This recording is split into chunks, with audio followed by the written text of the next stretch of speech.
have a discussion and conversation with the 4 firms that submitted for the construction management at risk for the Unified High School. While our first presenter is getting set up, let me just say again, I thank the members of the community, the building committee that reviewed these proposals. You have a spreadsheet tabulating all of those results in front of you. We received it this morning, and as soon as we received it, it went out to the committee. But we have representatives from the mayor's office, the council, the community, members of this committee. So again, everybody who took the time, their normal schedules, thank you. I think, speaking as one of those scorers, I think what we'll see tonight are 4 really best-in-class firms. 4 firms that are experts in, not only in the building trade itself, but specifically the school construction. All 4 were very impressive. I think you'll see that tonight. And I look forward to the presentations and the discussion and decision of this body. With that being said, Megan, you're going to kick us off? And we'll give some time to set up. I know it was for the first one anyway, so we got plenty of time. We do. So good evening, everyone, members of the school committee, Superintendent Royal, Chairman Charbonneau. So as we did with the architect selections for the Unified High School, we'll be hearing from 4 firms tonight. So as we did with the architects, we're going to give them each 45-minute time slots, 30 minutes for the presentation, followed by a 15-minute Q&A. So there'll be some breaks mixed in between. For our first firm interviewing tonight, it is Consigli, and they do have some visual aids that Rose is going to hand out for you this evening. And then while we just get them set up, if we have any questions, well, actually, I don't know if we can open up to that. My apologies.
Okay now?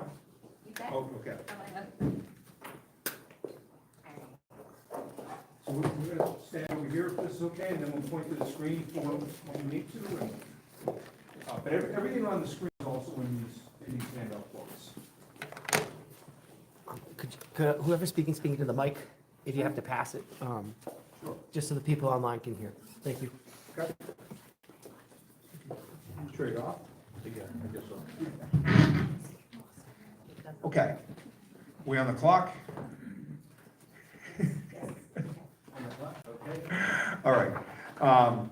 Good evening, everybody. My name is Anthony Consigli. I'm the CEO of Consigli Construction. I'm going to talk for 2 brief minutes, then I'm going to turn it over to the team. Really what I want to address is just why Consigli, why we want to build this project for you, why we think we're the perfect fit for the Unified High School. And that's really on this first page, the introduction, if you open. 3 reasons that we want to leave you with tonight. Number 1 is, we are the leading K-12 builder in New England. We have a lot of ideas, a lot of lessons learned, a lot of things that we want to bring to the table during the planning process, the pre-construction process, to make this the best school possible. We're going to work really well with the rest of the design team and with yourselves to plan an awesome school. Secondly is we have a very recent, highly successful project with JLA. They are a terrific architect. We understand their details, the vernacular, how they work.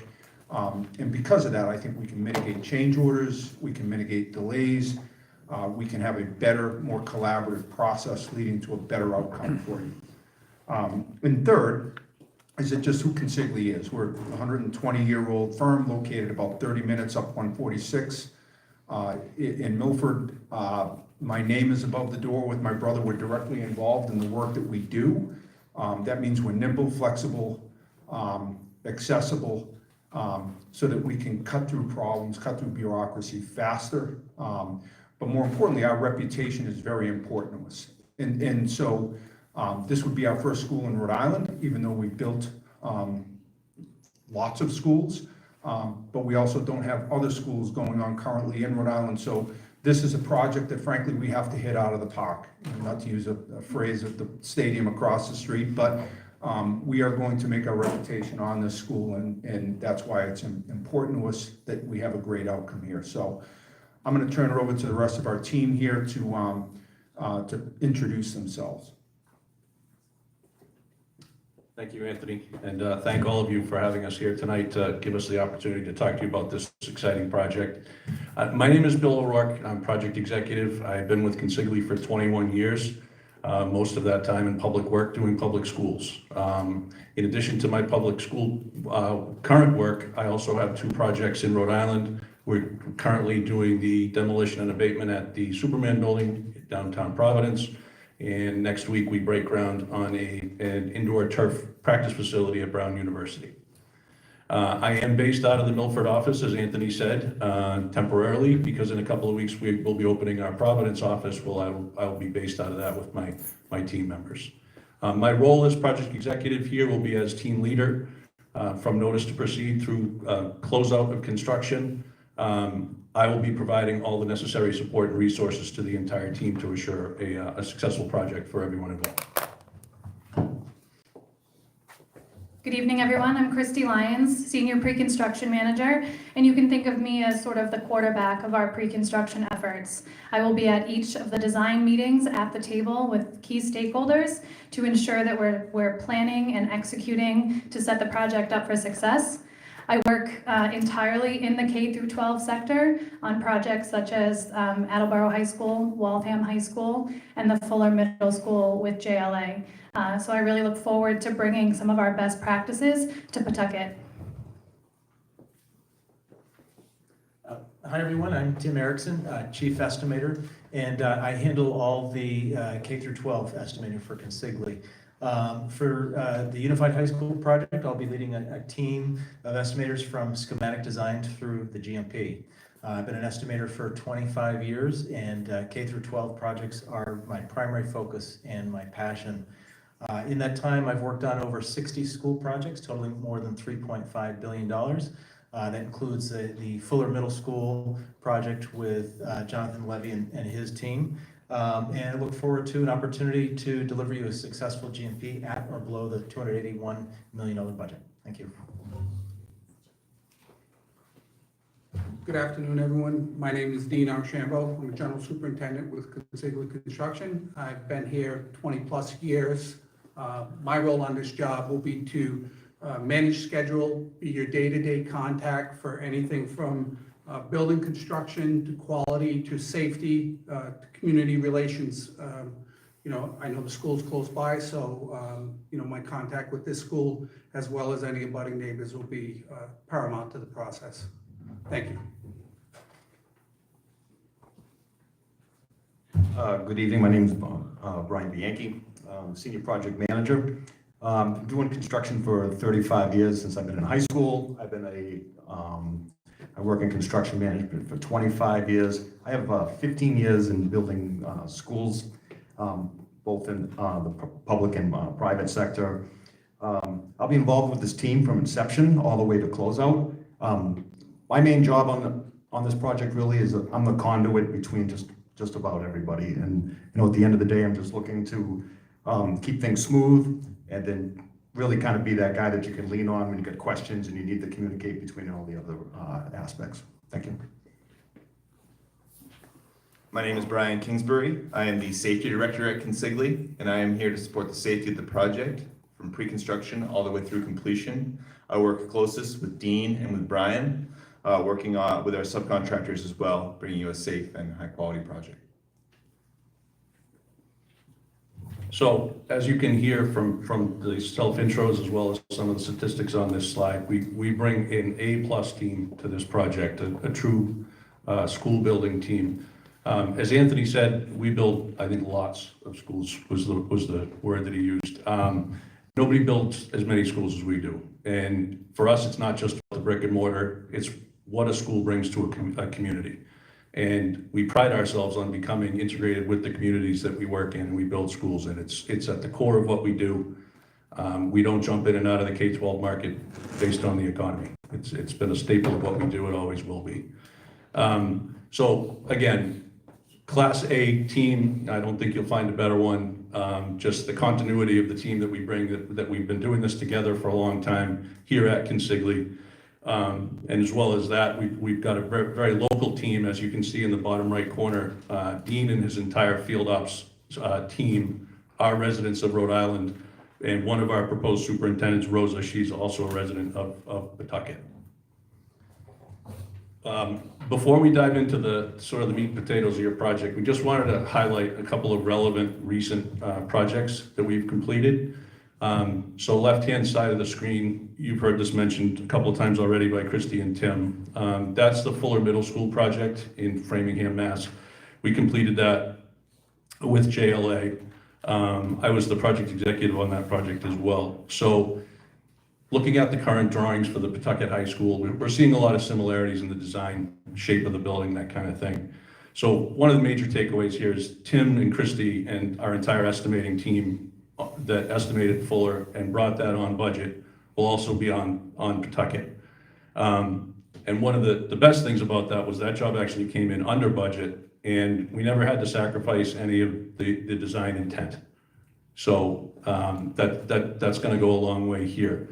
And then the other thing is we've got a lot of lessons learned from actually building the building. Again, it's a phenomenal design, some challenging details, but we worked very closely with JLA to accomplish a very successful project, again, under budget, on schedule, at a very high level of quality. Just quickly, on the right-hand side, the bottom two pictures, two large high schools that we are completing. Waltham High School in the middle, we're completing that this summer. And then Attleboro High School, just a few miles up 95 from here, we completed recently. Both similar size to Pawtucket, as well as both having CTE programs within the schools.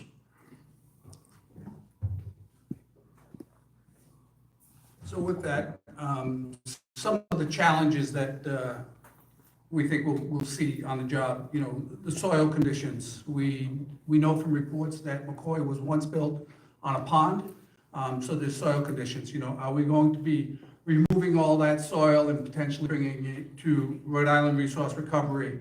Are we going to be using rammed aggregate piers?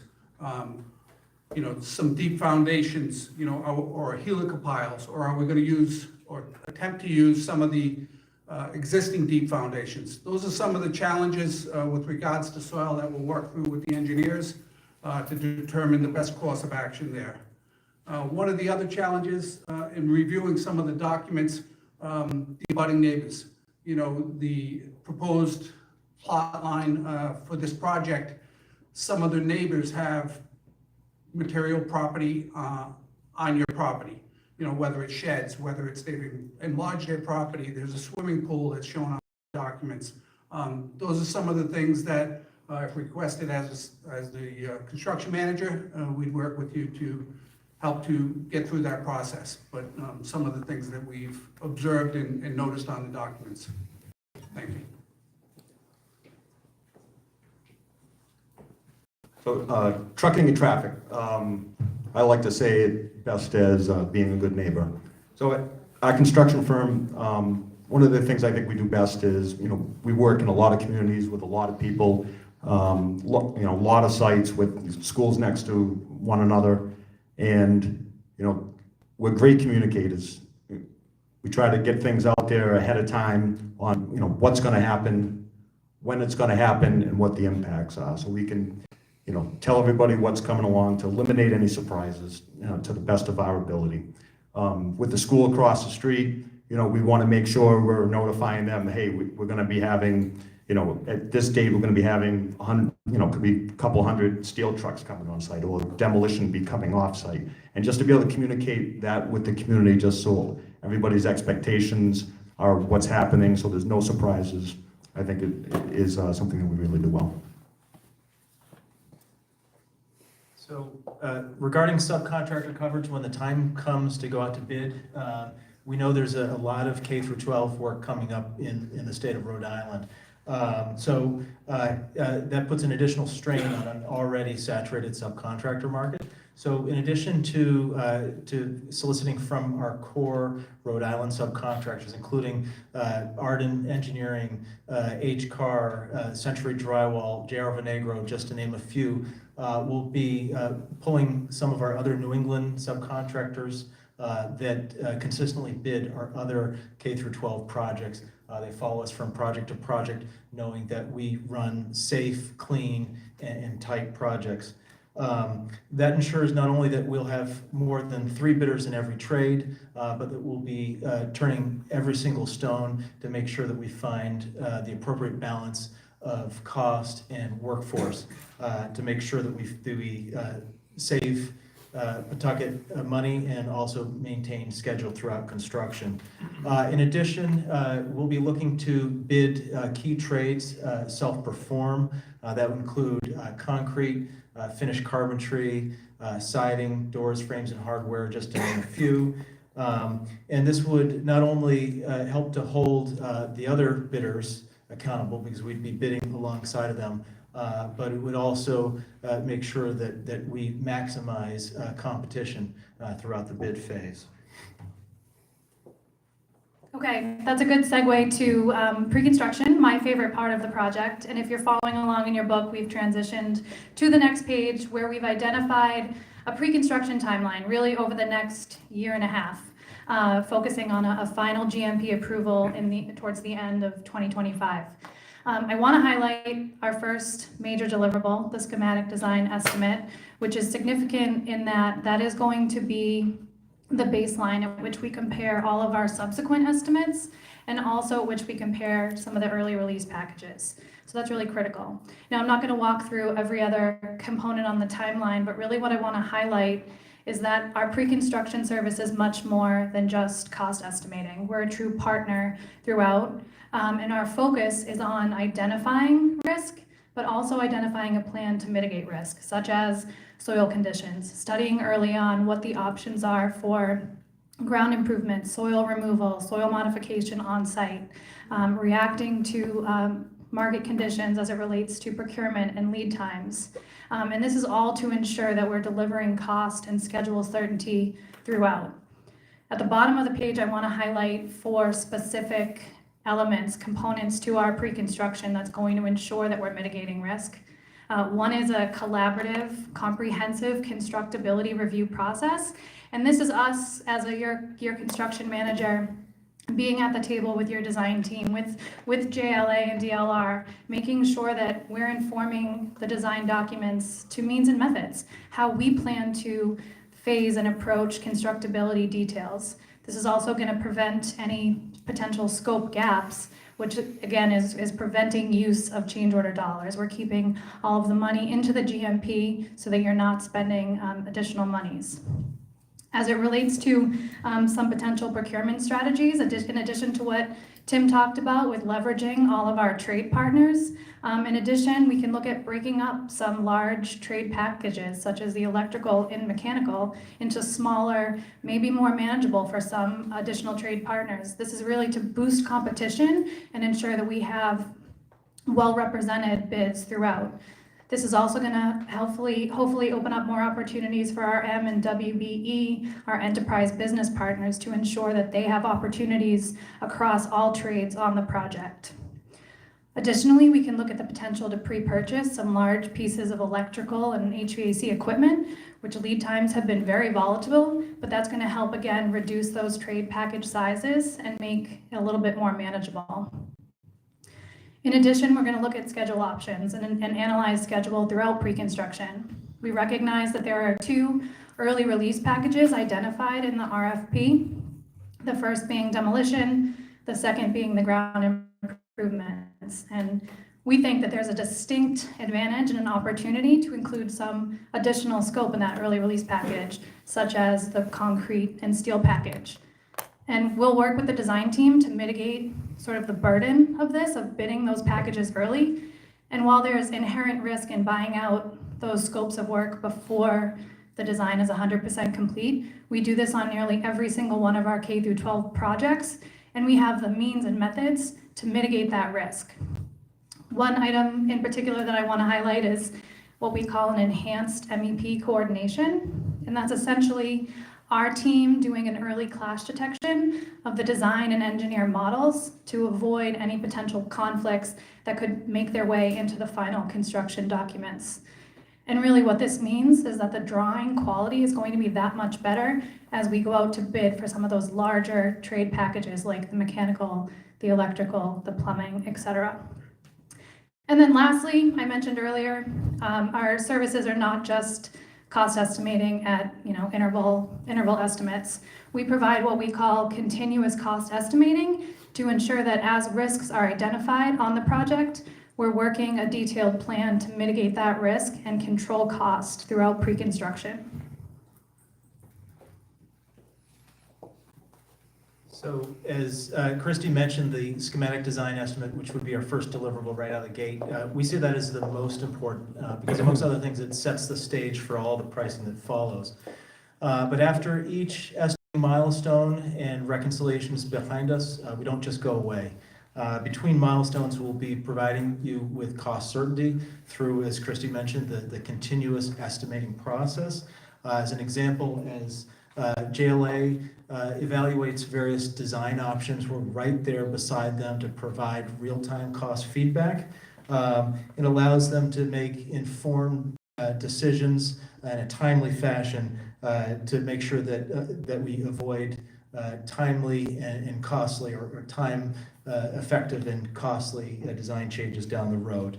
One component of this whole process is value management, which we have compiled a comprehensive list totaling $10.1 million.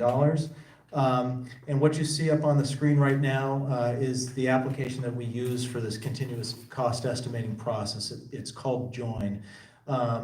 We'd be giving each one of you and all stakeholders in the project 24/7, 365 access so that you can see the updates as we make them in real time. It's also your opportunity to provide your own thoughts, your own ideas, and cost savings ideas that we can put numbers to. And so I just wanted to walk through a little demonstration of how this process goes.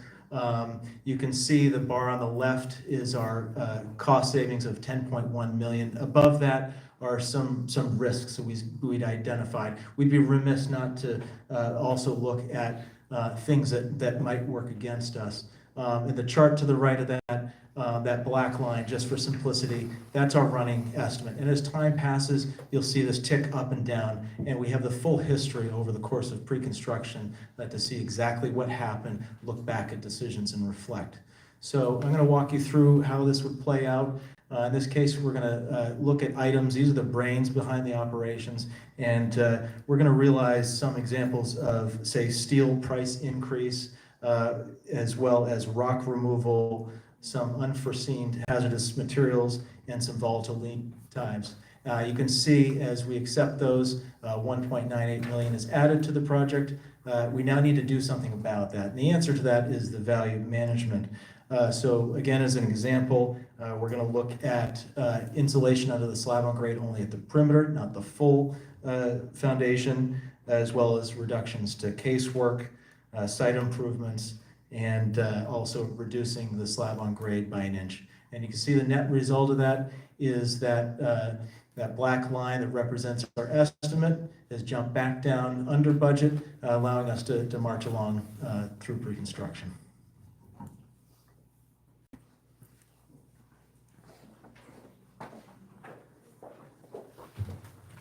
So financial and change management. So change management to us, doesn't come when something happens on the job site and changes. Change management starts at the beginning of the project, taking all your risks and everything and building it into a GMP. And how do we do that? As a team, we work together, we capture scopes, we put together supplemental instructions, which is basically us trying to fill in all the gaps, what a subcontractor or drawings or the specifications might not include in them, but it's something that we know it's going to happen on the project, and we want to make sure it's included. From there, we're developing bid lists, with purchasing, and when we're going and doing all that stuff, right, we're not only trying to buy out the low bidder, but we're also looking for the best contractor who can man and push the job forward. Other things we're doing in there, right, assumption and qualifications, we're trying to be as transparent as possible when we put our GMP together for the town. And then also any holds and allowances, right, to fill in the gaps. It's the known unknowns that are on jobs, right? And then, if something does come up on the job, which, it always, unfortunately, sometimes it does, when we get a change to the project, it's us sitting there going through it as a team, redlining the proposals, talking about it, is there another way we can do it, and being as transparent as possible and tracking it all along.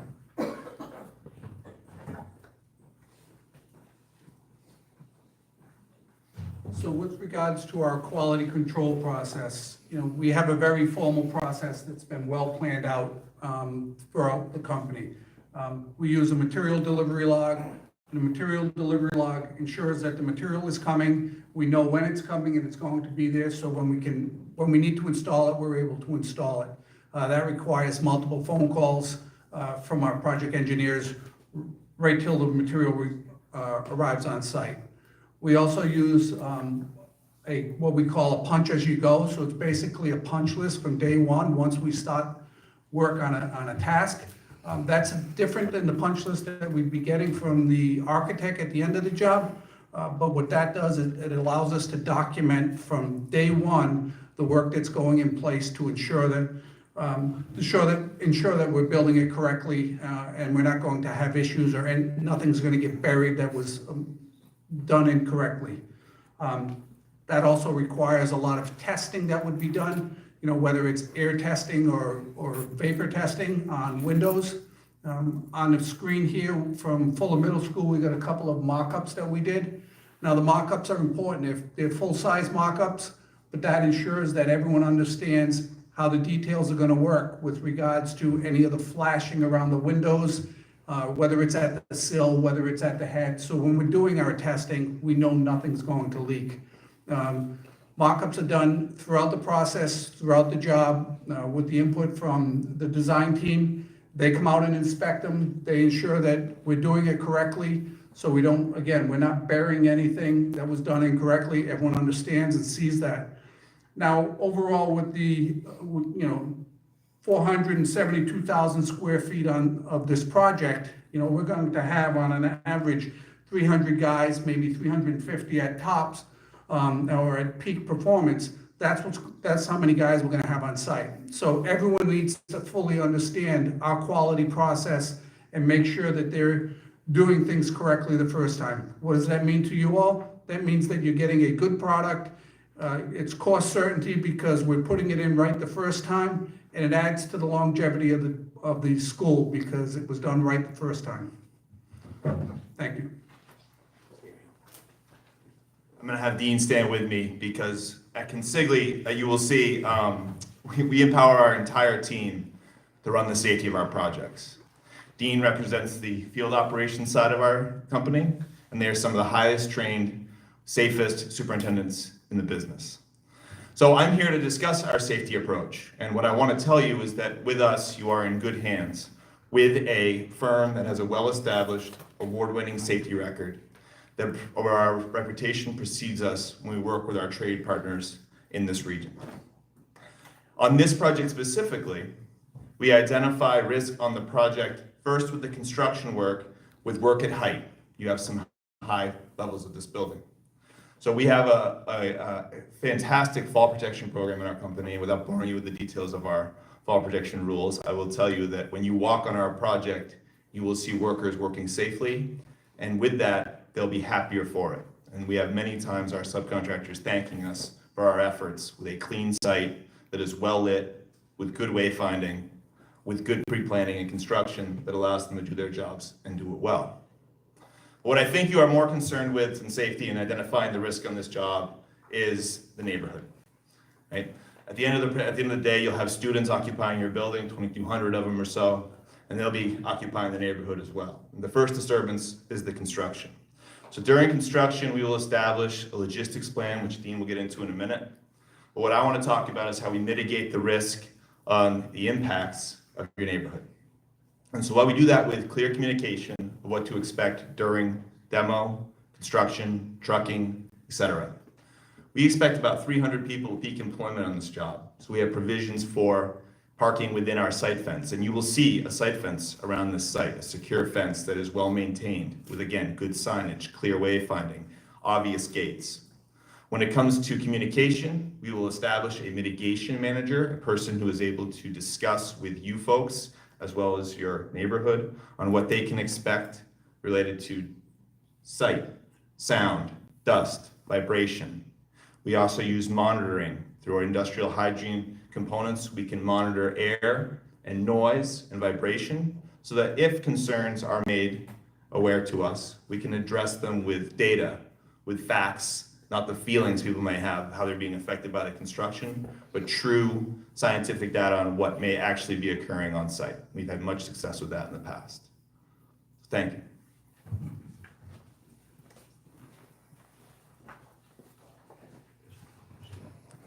So project schedule, just a couple things on the schedule. So right now, the timeline that's out there is the school's finishing up in the February of 28. A couple options, that we were kind of thinking of internally. So geothermal wells. So this is one item that Christy brought up earlier, and geothermal contractors right now, they're booking at least a year out in advance because a lot of schools, this is something that they're pushing. So to be able to pull back and release a geothermal package earlier, I think would be a benefit to this project. And also, a couple of the things we were looking at is your structural steel design. Looks like it's it's a little bit more, it's a little further along. So like a suggestion that we have is pulling back the structural steel and concrete release packages, and if we can kind of squeeze the gap a little bit, maybe make up 3 months on the end, you could realize a little over $1 million in savings and reducing GCGR cost on the project. Thank you. In essence of time, I'm going to flip through these next few slides a little bit quickly, so I apologize for that, but I'd like to get through these.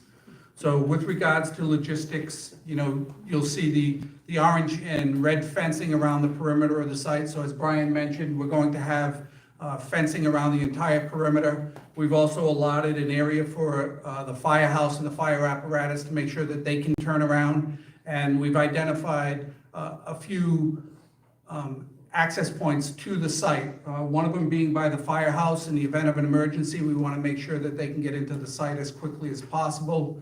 And then along Division Street. But Gate A, which is, we'll call it Page North as you're looking at the screen, that will be our main egress and exit from the site. And the reason for that is that it's the least amount of impact to the community, and it prevents trucks from having to drive across the front of the middle school here, James Middle School. So we utilize that to get us to 95 as quickly as possible.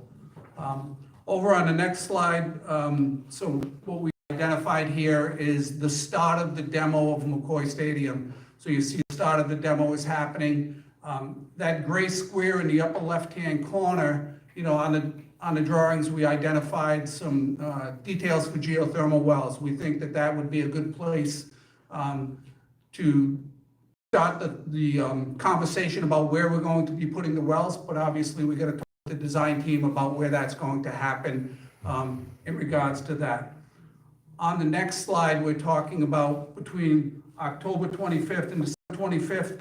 That's when the real excavation is going to start. So we're going to start the excavation, and we're going to provide a road around the site that we're going to put binder down, as well as our egress road. We're going to have binder put down there with a parking lot for the craft workers and a laydown area just below that.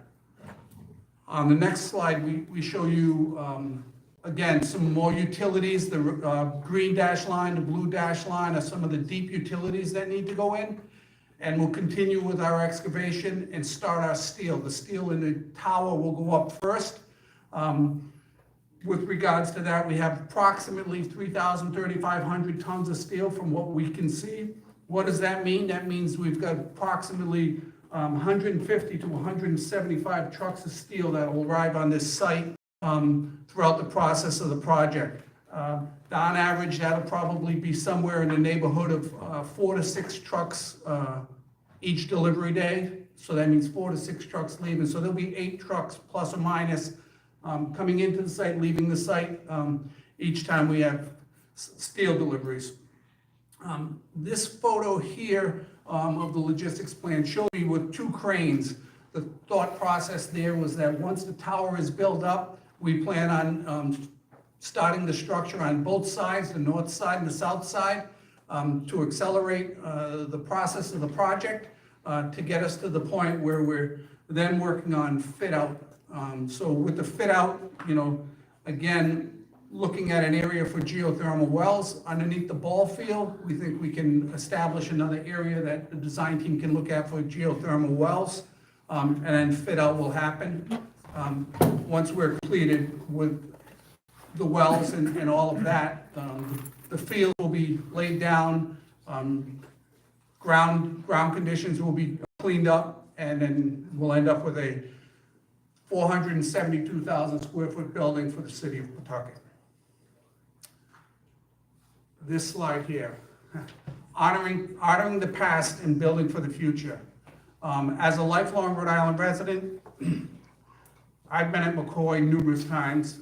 As a child, I was a season ticket holder, so when they left Pawtucket and went to Worcester, you know, that was a little bothersome for me. It reminded me of my childhood as well, when the Rhode Island Reds left the Rhode Island Auditorium. I used to go to those hockey games, I went to these ball games. So McCoy Stadium and Pawtucket Red Sox were something to me. Seeing McCoy the way it is now, we're looking to incorporate some of the artifacts from the school, whether it's home plate, whether it's the lockers we can put in the locker room, or potentially the benches, or we know there's access to original drawings from McCoy Stadium. Maybe framing those or making prints to put in the lobby of the new school. Getting student involvement, you know, both from Shea and Tolman, getting their involvement and seeing what they think and what we can incorporate there from McCoy into their new school, because it's ultimately we're building the school for them. You know, that's the great part about what we do, what I do. You know, we're doing something for the future, and getting the kids involved would be huge for this project. So thank you for your time. Thank you. We'll open it up for questions. Yeah. Any, great presentation, very well done, thank you. I'll open it up to my colleagues for any questions. Ms. Doobie? I have two questions. So I know you said this is your first school that you'd be building in Rhode Island. You have other projects you're working on in Rhode Island, but this will be the first school project. What is your understanding of working with the Rhode Island Department of Education, with the school building authority there? Do you have connections at RIDE? Just basically. So connections at RIDE, yes. Again, working down here, we do have some experience. The public school system, I don't know what the answer I is. mean, we've gone after several schools to date. This is the first year that there is as many as there is, but we've I'm trying to remember the name, we've gone in front of RIDE for the permitting. We've met with them several times, so we don't feel like there's any issue there. Talked to Jonathan Levy about, this school in particular. But yes, we do have experience. Even though we have not built a public school, we have been speaking with RIDE. Wonderful. And then the Fuller Middle School, you mentioned that came in under budget. When was that completed? 3 years ago, I believe, yes. Okay. July 20. Yeah. Okay, Yes. wonderful. Thank you. Yep. Ms. Grant? You had mentioned that you have worked on a few projects with JLA. How many projects have you worked on or collaborated on together? How many projects with JLA? Oh, one, the Fuller Middle School. That was the only one? Yeah, Okay. we've proposed with them on several others, but the one that's built is the Fuller Middle School. And the other question I have is, you were mentioning like community and, the neighborhood and things like that. So over next to McCoy Stadium, there is a mobile home park. So compared to a regular neighborhood with homes that are built with, wood and all how is this, or how do you feel that there will be more obstacles in regards to having a mobile home park there, in regards to the building and the trucks and the pounding, and how would you guys handle You that? guys want to take that? So I don't think it'll be any different than any other structure or any other home there. It's going to be about communicating, and it's going to be about monitoring. As Brian mentioned earlier, with our safety program, monitoring for vibration, monitoring for noise, and informing people of what's going to be happening. I think that's the way we're going to handle that. It's not different just because it's a mobile home. It's their home just like it's my home, with concrete and wood. So it would not be any different to me. Yeah, I agree with Dean. And also, one of the jobs we showed from past experience was this Waltham High School, where we blasted rock for months. We do pre-blast surveys of the structures as well as vibration monitor through that without issue. It does not matter the style of building. So you mentioned the mobile home park. It would not matter how we do pre and post survey throughout the duration of construction. So it wouldn't affect them any differently than the house next door? It The shouldn't, no. homes that are No. a street over? No, Okay. no, and the monitoring plan stays the same regardless of the style of the structure. Ms. Pinello and Mr. Schlaf? So one of the things we've done is, we've gone along in our construction is, we like to see people from Pawtucket employed. A couple of programs that we've had have put in internship programs that have made them available to our students once they graduate, and provided information to, we have Baldwin, which is an elementary school. Right now, the third grade from Baldwin is receiving monthly updates on what is happening with their school at their level, so they can learn as they go. What do you propose to offer the students and the residents of the city of Pawtucket? So a couple of Brian, things, and I think, step up. a couple of things there, and I think both Brian and I can talk to this. As far as residents, we would look to employ some of the residents of Pawtucket. Actually, one of the superintendents proposed on the job, Rosa, she lives here in town or in the city. So beyond that, we'd be looking to that. As far as internships or things like that, as when kids graduate, if they're looking to, especially if they're looking to get into the trades, we can help facilitate that as well. So that wouldn't be an issue, I don't believe. Have you had a program like that at any of your other buildings? So we're a sponsor of a thing called ACE Mentoring Program. It's a national program that we're very involved in, and basically we go into schools with ACE. They basically organize specific classes and look to set up a very specific mentoring program. You can look them up. But they do this a lot in inner cities. Aside from that, Consigli does its own program where we go in, we teach classes to kids, we get them involved in the construction. That can either be on the trade end or it can be on the management level. So typically on school projects like this, we look to hire a couple kids each summer, have them in the trailer, let them understand how the construction process goes. Because, I mean, these kids are our future, so we have to try to motivate some of them to either want to enter into construction management or engineering, et cetera. So we'll use outside programs like ACE, and then we use our own internal programs as well. We have a full-time training and development department of 6 to 8 people, so they'll be very involved in this. And we look, generally speaking, we look to involve ourselves in the community in any way we can, whether it be community programs, whether it be, vendors and owners of stores and food to serve in the site, whether it be charitable endeavors. So we're trying to be an extension of the community. Okay, and what about teaching in the schools? Like we have one now that goes into our high schools and talks to the students about. Absolutely.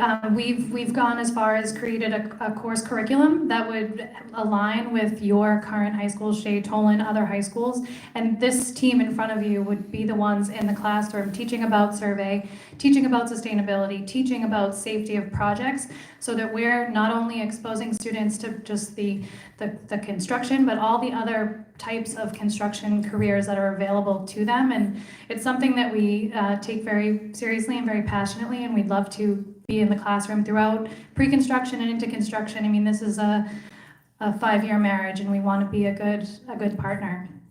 Okay, thank you. Thank you, Chairman. Now, I heard or saw that you constructed at Attleboro High School. The fields, you guys, it's almost similar to what Attleboro did, if I'm not mistaken, because did they have to put a football field on the complex, or was that already there? If anyone knows. Yeah, go ahead. The stadium was there, but we were able to build the other fields as part of the project. In fact, The baseball field? the fields to the west of the new high school, and we built those actually with savings, GMP savings. We were able to pay for them. They were bid alternates, and the GMP came in under budget, so we were able to construct them during construction turf fields so that they were available for use sooner. We didn't have to wait for the existing school to be demoed. I had a friend that has their kid there, and it's a beautiful complex. And my question is, 'cause I'm looking at the drawing, I know they're just drawings, but, so we'll work together on that baseball field, because it looks like it goes into, it almost goes into the building. So you guys have already drawn that out, you guys have a 300-foot fence or 325, or is that what's on here right now? I can't speak to the dimensions of this, but I just want to caveat that it's conceptual, and we will work with the engineers, the civil engineers and JLA to ensure it's. What you did in Attleboro was fabulous. So you guys are the ones responsible for across the street, the fields across the street from Attleboro, not the ones right on the complex? Not across the street, they're all part of the All right, so you have the complex. baseball field behind, because you said west, I didn't bring my compass. I'm sorry. So behind the Page football. right. Okay, thank you. Yeah, we do that sometimes. Yeah, I'm supposed to bring my compass to these things. I'm sorry. Chairman, that's all, thank you. Couple of questions, Brian. Safety, Brian. Yes, sir. So, can you, 20,000 foot view of a day on the site and safety, being that we're 4 to 6 deliveries, steel trucks, and you're across the street from this school, a middle school, trucks coming back and forth, how many people on site dedicated to safety, and what's that look like? Gotta bring my buddy Dean back up, all right? Because the superintendent, again, really does run the safety of the project through their scheduling and logistics as well. So you ask what that looks like, and I lead you back to the logistics plan that is well conceived prior to. But you ask what a day looks like, it's the workforce arriving on site, parking in the designated parking areas and having a minimal impact on the neighborhood in doing so. Starting noisy operations at the designated time or after, meaning we don't let folks start ahead of time and begin banging away and disturbing the neighbors. With the delivery trucks you ask about, they're following a different trucking route than our on-site pedestrians and on-site parking, so as not to clash within the site. Inside of our project, we have new arrivals. As new trades arrive, those employees are receiving a day one orientation in our project trailer, understanding exactly the project they are building, the concerns of the owner, which is you folks, and the neighborhood, and learning a little bit about the nuances of working on this site and what we expect from them for the overall health and safety of the project. Communication really drives, though, the day-to-day, and so our stand-up meetings that we do with all of our contractors every morning, we're talking to their lead people, and they tell us what their sort of challenges are for the day, and we're helping coordinate as we go through. And so, the site is protected during the day? Absolutely. A student wanders across the street, they're not getting in there? No, they are not. No. Wait, yeah, go ahead, Dean. Talk about your fence. So the entire site will have a perimeter fence all the way around. The gates, especially the gates here on Division Street, those will be locked. We don't need those unless the event of an emergency, and one of the assistant supers would have that unlocked in a matter of time, because we all have walkie-talkies and we're constantly talking. So as far as access into the site, it'll be very controlled. If we have trucks coming in and out on a large basis, i.e. steel or concrete, we would have someone man the gate, so that way we can monitor the traffic and we're not just leaving the gate open for vehicles driving in and out. One of the most likely scenarios that you're describing is someone who has a high level of interest in the project and wants to know more by taking a self-guided tour, if you will. Right. All right, the best way to get ahead of that is something we've done and had a lot of success on our projects, is getting out ahead of it and being able to share the project through the communication I mentioned, establishing viewpoints of the project in a safe location, like through our site fence with viewing windows, adding progress photos to a project website online that brings people into the project with walkthrough videos, drone flights, conceptual renderings, and all being able to show off what the end product will use and what will look like, so people can take advantage of seeing those without feeling the need to walk in. But no, the site is secure, it remains secure, it remains lit, and it is a nice, a really tight place. Thank you. I know I don't have a mic, but your question about the deliveries coming in and out, that was one of the reasons we want to establish this road here as our main delivery point coming out 5 to basically come this way and turn right into the site. This way we're keeping all the additional trucks and deliveries away from the school. And they're leaving the And same they route? would come in here, we have this lot, we have this laydown area here, and they would come in and they would go back out the same way. And another benefit is this has a little bit of a slope to it, so you're gonna, it's gonna help control the noise from the trucks and keep all the traffic out in this one direction. Yeah, that location that Brian's pointing to does well to keep any real pressure off of the historic district and the other schools, this one specifically, adjacent, which we can also incorporate blackout times for any deliveries. And we've done that on many of our projects where we say no deliveries pass through the neighborhood or be expected in the windows of your busing. All right. We also mentioned, I think during the estimating portion of it, that essentially you bid against some of the other contractors who are out there bidding projects to keep the, expand on that a little bit? You're asking about the self-perform trades? Right.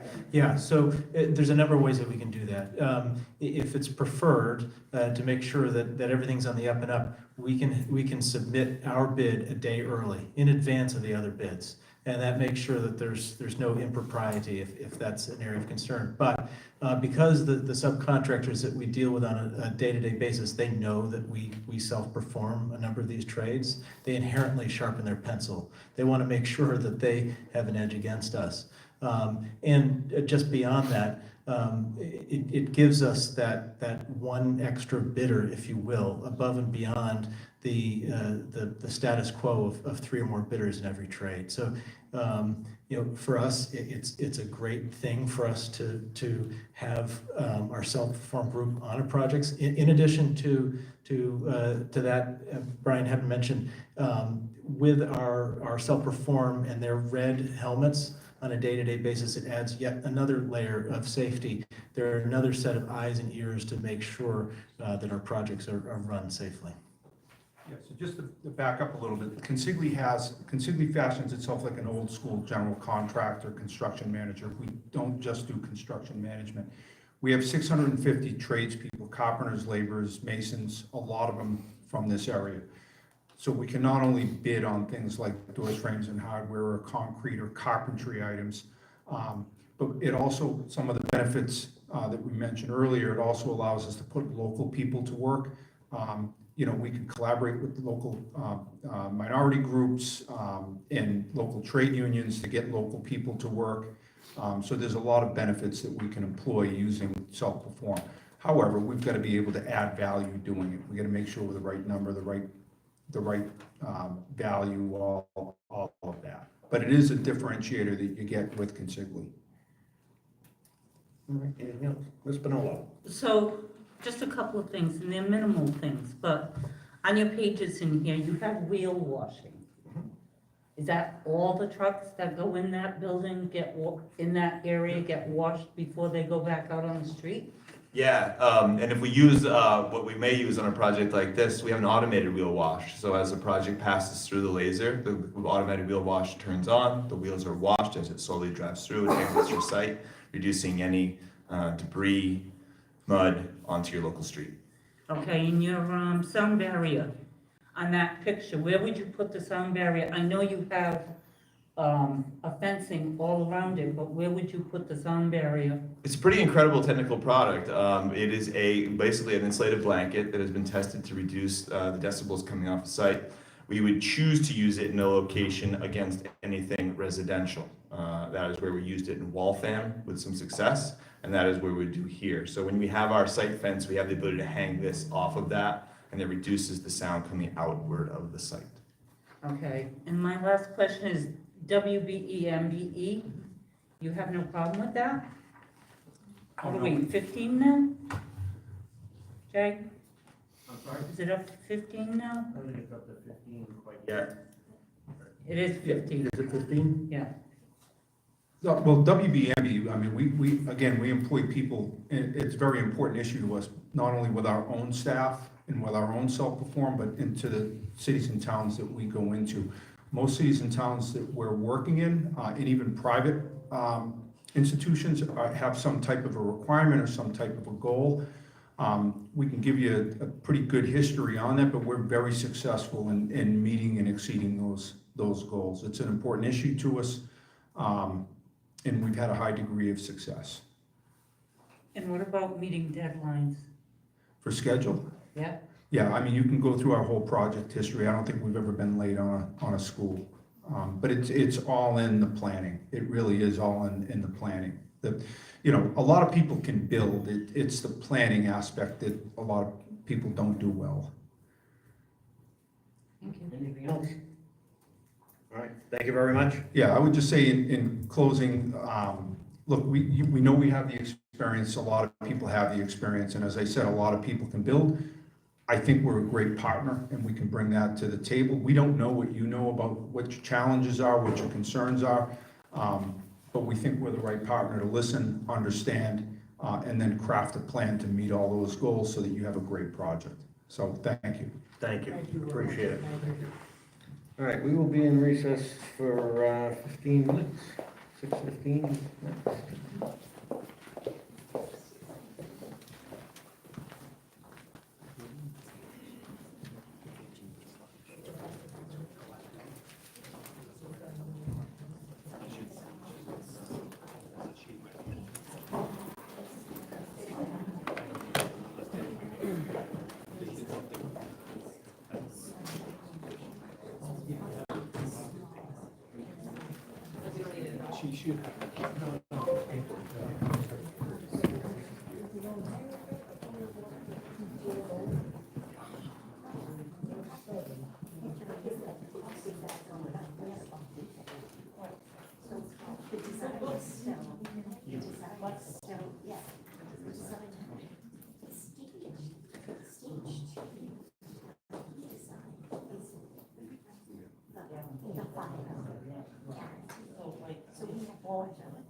That's okay. I brought up just in case. I don't know next. I don't know if it was them or. Oh, it's fun.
I think, if you make sure Frank's out online.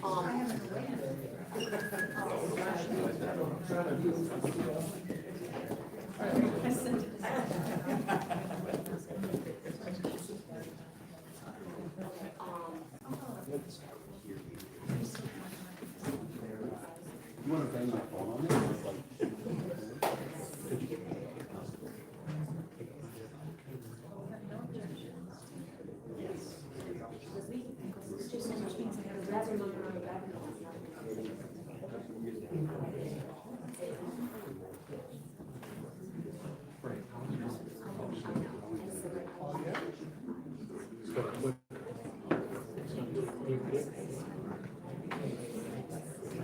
I know, right?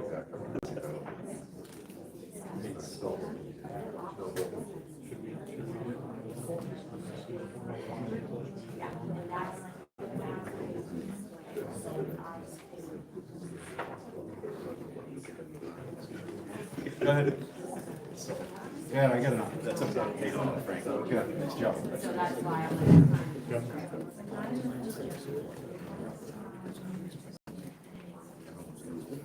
Just go up to the microphone, so you have to.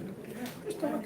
Okay. And I'll adjust it from here. Somebody's more, maybe a little reverb. Yeah, thanks. No problem. Nice to meet you. Thank you so much.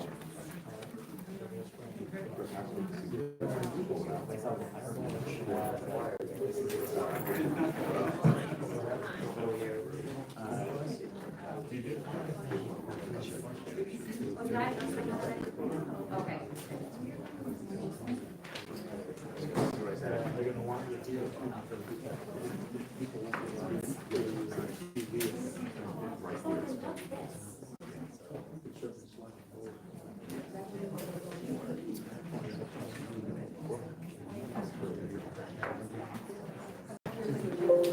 It does, it doesn't go for 2 years.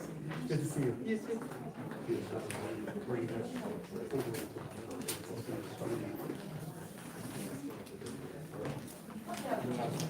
Yeah.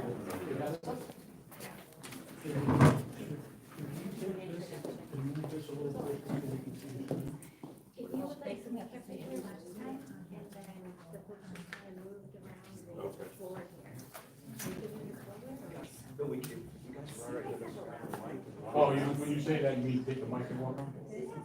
No. We're contractors. We're ready. Okay.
Tony's gonna start first.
All right, we will reconvene in public session at 6:15. Megan. Thank you. And right now, I'm just going to introduce the Dimeo team for you. They're our second firm for today's interview. So at this point, I'm just going to turn it over to the team. Well, great. Thank you so much. We really appreciate the opportunity to be with you this evening. My name is Anthony DiMatteo. I'm Vice President of Business Development and Marketing. I'm going to spend a minute or two just sort of setting the table a little bit with regards to our presentation this evening. First, I think, this is an exciting time in Pawtucket, as we all know. There's so much work has been done, and we'd be remiss in not congratulating you, the mayor, the city council, the Board of Ed, your building committee, of course, your consultants, colliers, your architects, in advancing this project to its point and where it is today. And there's a lot of work that's been done. You got through the referendum process, you've got stage 2 done, and you're really at a jumping off point, and we're really excited for you about that. The other thing I think that's really, really interesting here is what's happening in the larger community. We're currently doing the Tidewater project, which is a wonderful project, but there's so much more happening. The train station, the opportunity zone, the gentrification of housing downtown, and all of that is really contributing to a very vibrant community moving forward, much more vibrant than it's been perhaps in the last 10 or 15 years. So it's exciting to see that. And then the third part is when the Red Sox left, or the Pawtucket Red Sox left a few years back, everyone was a little sad about that. But just look at what's happened now with regards to this site and what's going to happen on this site for generations and generations of students into the future. It's just wonderful to see that, that leaving, but this coming now is going to just be a wonderful thing for not only the students, but the community, the greater community here. And it'll be generations of students that will benefit by this. So it's wonderful to see, and we're happy for you.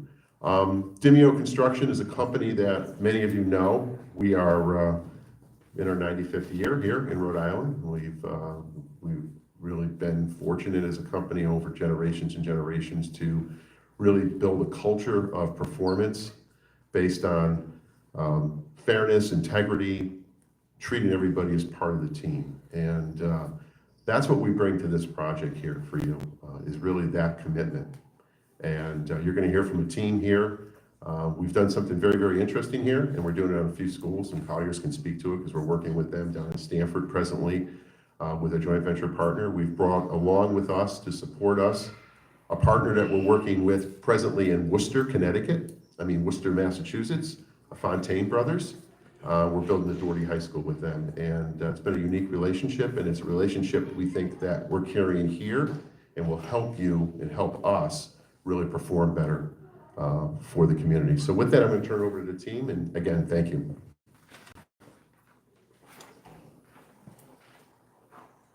Thank you, Tony. Up on the screen there, we have the agenda, and if you don't mind, I'm going to come over here so I could talk and see the screen at the same time. Yeah, take the mic.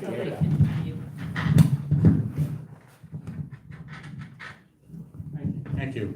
So we put an agenda together, and we're open to any way that you want to do this presentation. We can skip, we can do however you want to do it, but we're going to go take it through the teams first, what our experience is, our pre-construction efforts, procurement, how we purchase our projects, talk a little about safety, and then we'll turn it over to you all for questions and answers.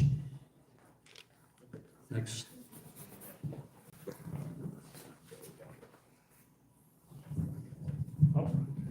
All right, so I'm first up. Good evening, everyone. My name is Chris Depper. I am the Chief Operating Officer. Only because of broadcast. Sorry about that. My name is Chris Depper. I am the Chief Operating Officer and Executive Vice President for Dimeo Construction. And if we are fortunate to be awarded, I will be the principal in charge. My name is Costa Bitsis. I would be the project executive on the job. I've been with the company 39 years, and I've been in the industry for 39 years, and I am a proud graduate of the Pawtucket Public School System. So I think I've done all right from Pawtucket. Hi, everyone. Frank Reynolds. I am Vice President of Strategic Clients, focus on cost and planning of the project. That'll really be my role. Good evening, I'm Mark Abdello, the Vice President of Construction Management for Fontaine Brothers, and I'll be talking about our involvement in the project. Good evening, I'm Jeff DiTilio, a Senior Project Manager. I'm going to be the point person on site for anyone that needs me. I've been with Dimeo for 25 years, more than half my life. Very proud of that fact, and it's more than, it's really a family to me, so.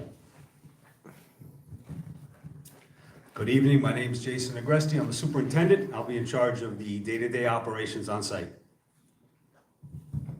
Good evening, Emma Keller. I'm a project manager with Dimeo, and I'll be responsible for the site structure and envelope. Good evening, my name is Bob Kunz. I'm the Corporate Safety Director for Dimeo Construction. For the first 17 years of my career, I worked in heavy civil site development and with Dimeo for the last 17 years. If awarded, I'm looking forward to working with your team from pre-construction all the way through warranty. Good evening, my name is Grace Sangrilli, Site Safety Engineer. I have not been with Dimeo for 30 years, I've been with them for 3. I did graduate from Keene State College with a Bachelor in Science for Safety and Occupational Health Applied Sciences. I look forward to working with all of you, thank you. So one of the questions revolved around what are the roles of each individual and how will the project be staffed, primary contact point. So on the screen right now is the pre-construction and procurement phase. The folks with the three orange halos, that's myself, Jeff DiTilio, and Costa Bitsis. Those will be the individuals you will hear from, on a daily basis, will be at your hip. Obviously supported by folks in the Prime office, with folks that really center their efforts on civil, structural, architectural, and all the way through specialists in MEP systems, et cetera.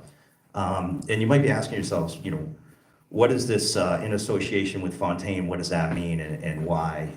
So I'm going to let my partner Mark chime in on this. But as mentioned earlier, we've had a great successful relationship in the past, currently on Doherty High School. But take it away, Mark. In order to describe our role on the project, it probably is helpful to understand who we are. Fontaine Brothers is a fourth-generation family-owned and operated construction company based in Massachusetts. We are the leading public school builder in the state. We've built more public school square footage than any other firm. More than 130 public schools, more than 30% of those are high schools. One of those high schools you're going to hear about a couple times tonight, which is the Doherty Memorial High School in Worcester. It's over 400,000 square feet. It has a significant career technical education program involved in it. It's being built on an occupied site in a densely populated residential neighborhood near one of the busiest intersections in the city of Worcester. So lots and lots and lots of similarities to your project. Over the years, we have had the good fortune to work with clients on a number of vocational, technical, now career tech ed program spaces. Those spaces are extremely unique, and we've learned a couple of things over the years. Click. Faculty involvement is critical to these spaces. They are very specialized, very unique spaces. Getting the faculty who are going to be instructing students in these spaces involved in the design process, not just at the programming level, but in the MEP coordination. Where are the electrical outlets going to be? Where is the drainage going to be? What types of flooring and surfaces are appropriate depending on what those career tech ed spaces are going to be? As a school builder, we're very familiar and we are always involving the facilities management team so that we can be looking at energy management and how the building is going to be operated or maintained. But that effort needs to go beyond the facility staff in a situation like this so that we're engaging the staff that are directly instructing your students in the CTE spaces, which are going to be constantly evolving as changes in the industry occur. So I would love to answer any questions when we get to the Q&A about either our involvement or specifically about the CTE spaces. But until then, I'm going to hand off to Costas. Thank you. So what we have here is our org chart for the construction phase services. Up at the top, you just see myself, Jason, and Jeff DiTilio. Off to the right is where we're supported by our field staff, made up of site safety individuals and the like. In the middle, we have our structural and envelope superintendents, project managers. And off to the left, we have our MEP coordinators and our CTE individual. And down at the bottom, we have what we call our central services, which support the team as well. We have 170 professional individuals at our office that work on these projects on a daily basis and lend support to us. And the strong takeaway there is 11.9 full-time equivalents. So we've staffed the job, for success. Nearly 12 people full-time on the project. So get into experience. I've had a part in putting together almost $1 billion worth of work in public schools. 3 of them are on the screen here: Newton North High School, Grafton High School, and Duxbury Middle High School. Very proud of all those achievements, and they all have some bit of CTE as well. I'm going to pass it on to... The 2 projects you see on the screen now, on the left, you have the Providence Career and Technical Academy, one of the forefront leaders, or one of the initial leaders in the state public CTE programs. And on the right, you see East Providence High School recently completed in the last couple of years. I was an integral part of both of those projects and really proud to be a part of them. They were real nice jobs. So on the screen, I have a couple of case studies, and I really wanted to highlight these 2 projects because I thought they applied so well to the Pawtucket School. The one on the left here is West Hill High School. It's a project that's currently in schematic design.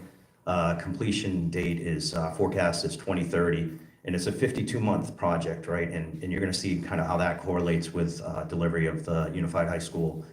The difference is that we're gonna cohabitate with the existing school. That school's gonna be built, and then you're gonna demo the school, and that's where the fields will be built. So when you compare that to the PHS school, it's obviously gonna be quite a bit more compressed. So Jeff will talk a little later about the schedule index there.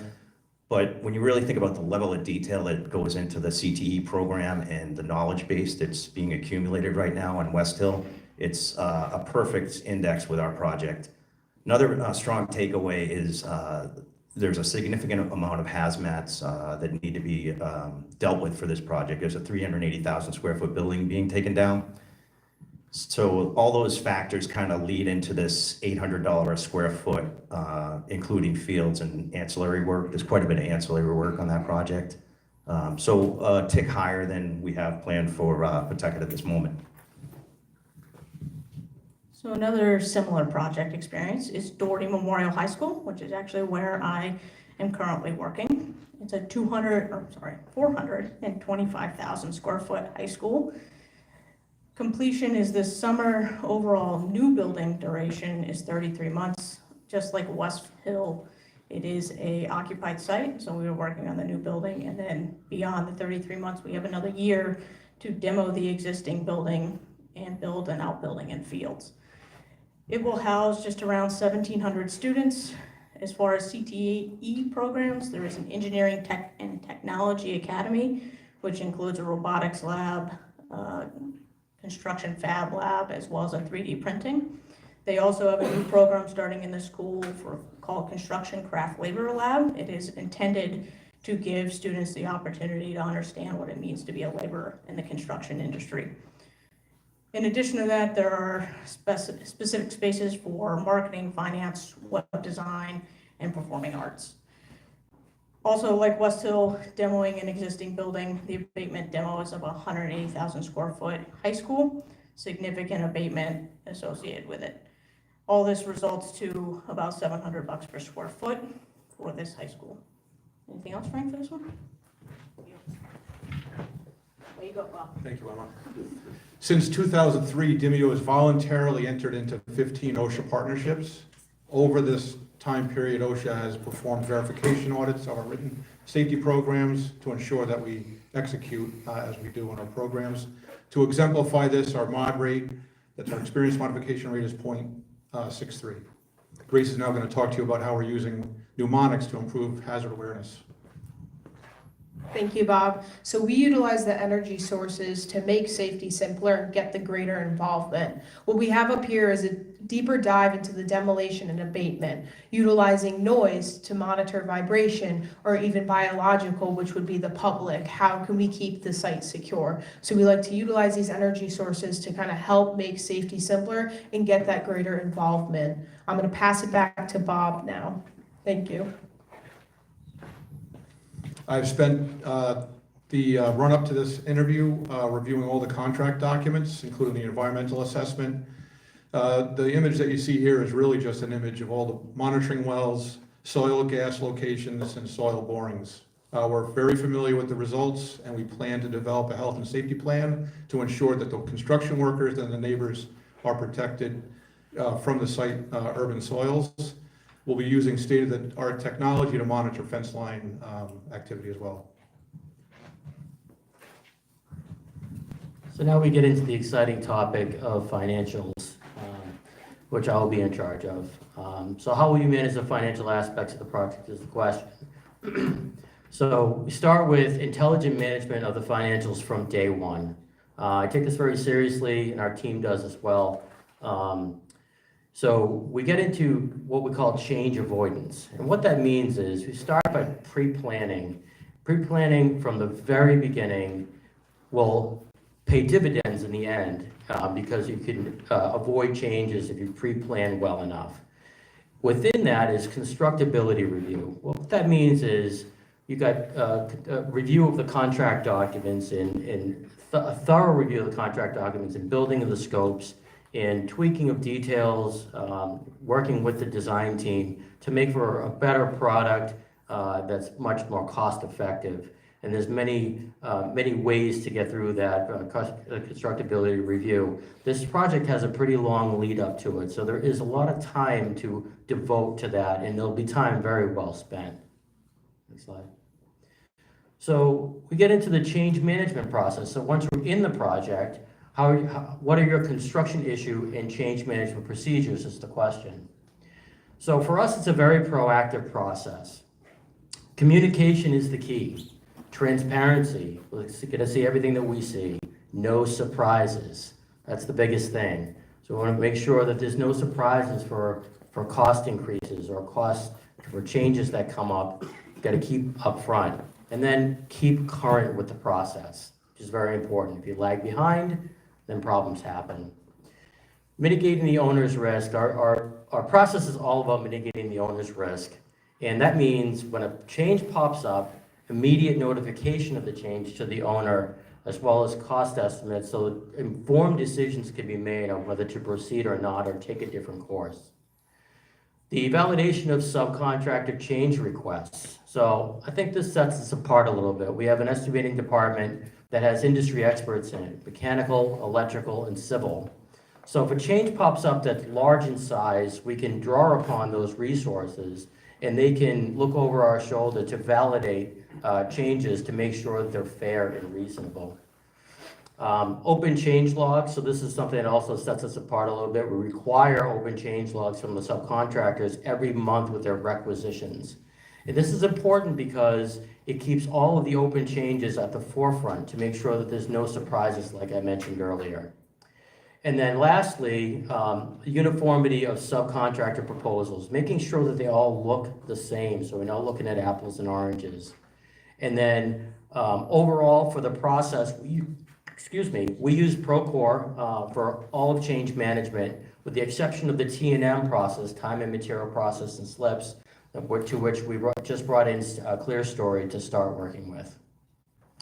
In terms of the overall financial aspects of the project, in terms of reporting, we make what's called the dashboard. It's an 11 by 17. I know you can't read what's going on the screen right now, but it's basically a snapshot for the architect, the owner, OPM, and the school building committee to be able to read this on a monthly basis. And we're very accustomed to going to the school building committee meetings and walking through this, an update of this every month, so everybody understands where we are with the project. We'll go on to community now. I'm sorry. So I thought this was a super interesting question. I don't know who asked this one, but I love this question because no one ever wants to know what the construction guys think about, design. And I thought this is awesome, So we kind of challenged ourselves and said, how can we celebrate the history of McCoy Stadium and incorporate it? So we thought, okay, we have this community idea. We can make use of the seats and we can kind of salvage those and make them available to Pawtucket residents who might want them, as a showpiece or a memorabilia type piece. And I actually saw online $700 for that one in red. That's not a joke. And then we thought about on-campus features. How can we actually integrate some of these fixtures as permanent showpieces on the site? We thought, maybe you salvage the seats and you install them as a permanent feature in the outfield of the new baseball field. And maybe we salvage the scoreboard and we, memorialize the longest game and make that a permanent site feature. And even so much as, engaging the students, the artistry of the students and the machinists and the mechanics to make the base, through salvage materials. And of course, as I go around the corner, I saw pause. We have to make sure we include pause, right? So that'll be part of it. So at Demio, we have a pretty great education program that we use for K through 12 students. And we would jump at the opportunity to get involved with the 2 high schools that this new building is replacing, as well as this junior high and the next door elementary school. We would go into their classroom and discuss everything from the site work that they would see all the way to the interior finishes, bringing in photos, drone videos, and give them a total understanding of what is going on at their new high school or outside their window for these kids.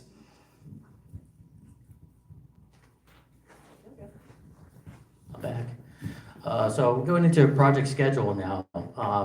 So the question in the RFP, do you feel the overall project schedule included is adequate for the size and scope of the project? The answer is yes. Like I mentioned before, there's a fairly long lead up to this this project. So the influences on how we created this, so we created the project schedule with 4 early bid packages to keep the flow of work. The influences are the abatement and demolition, which really that package should start as soon as possible.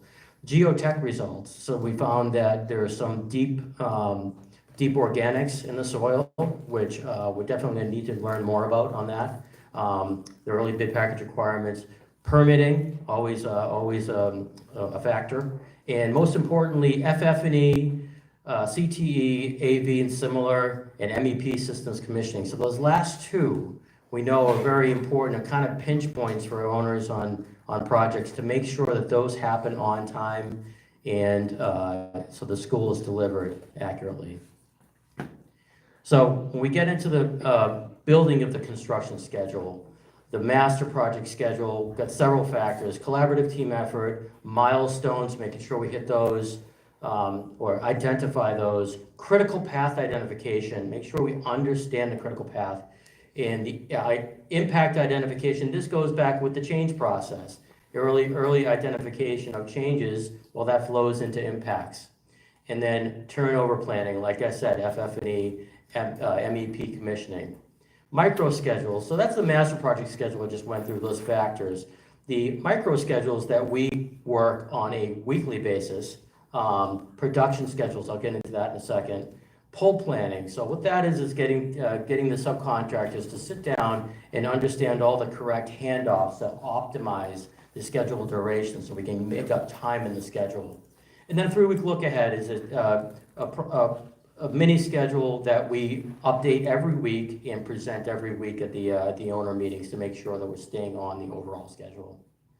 So these are production schedules. It's kind of hard to see, I know, but they're basically simple one-line schedules that reflect each trade's activity. So we can identify if a trade has started off in work. So on the left is a site work example. If they're not moving as much soil as they need to, or we're tracking that they're falling off the pace, we can show them very simply, hey, you're falling off the pace, you're the line below, and you need to add manpower or equipment in order to make the recovery to make the schedule.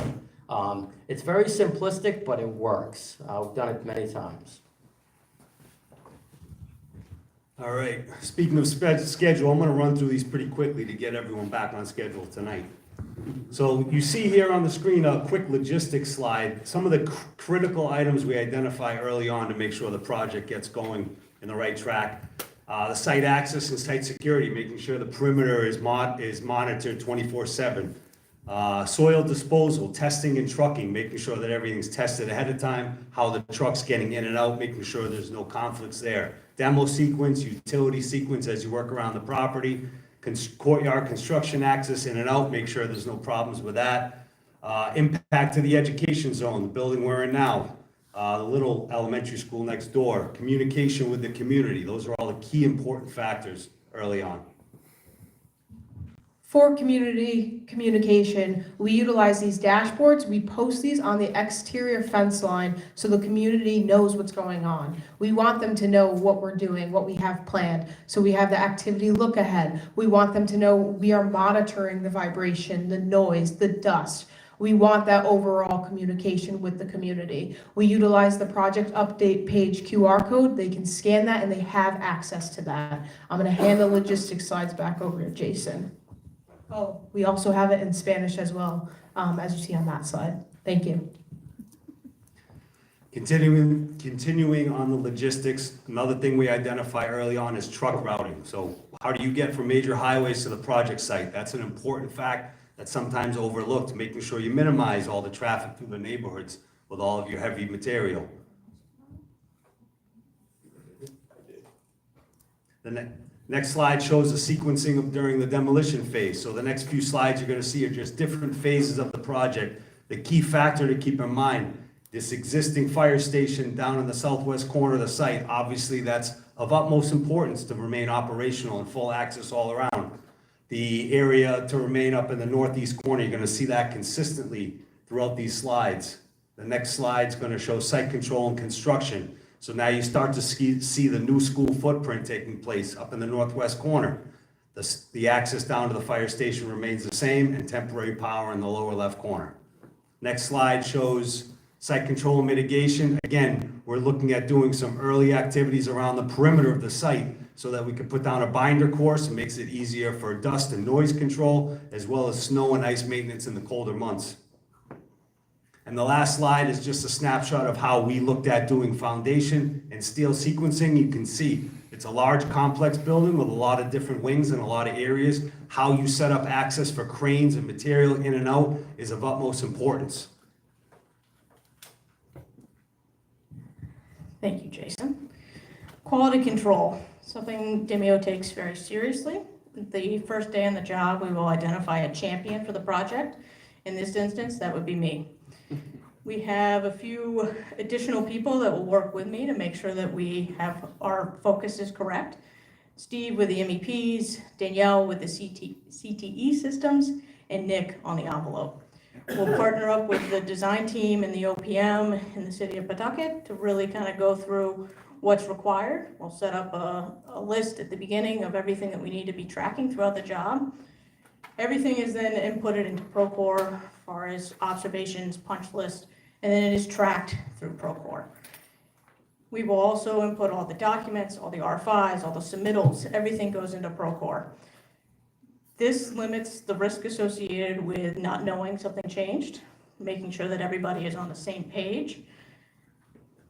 And then another service that we offer is drone videos related to also thermal and imaging. So with this is an example of Amazon. With this facade, there's a lot of different integration or intersections, and with the facade and with the roof. So it would be great if we can scan this and get an idea of any heat loss or any water infiltration in different areas. And this is something that we provide in-house, don't have to outsource.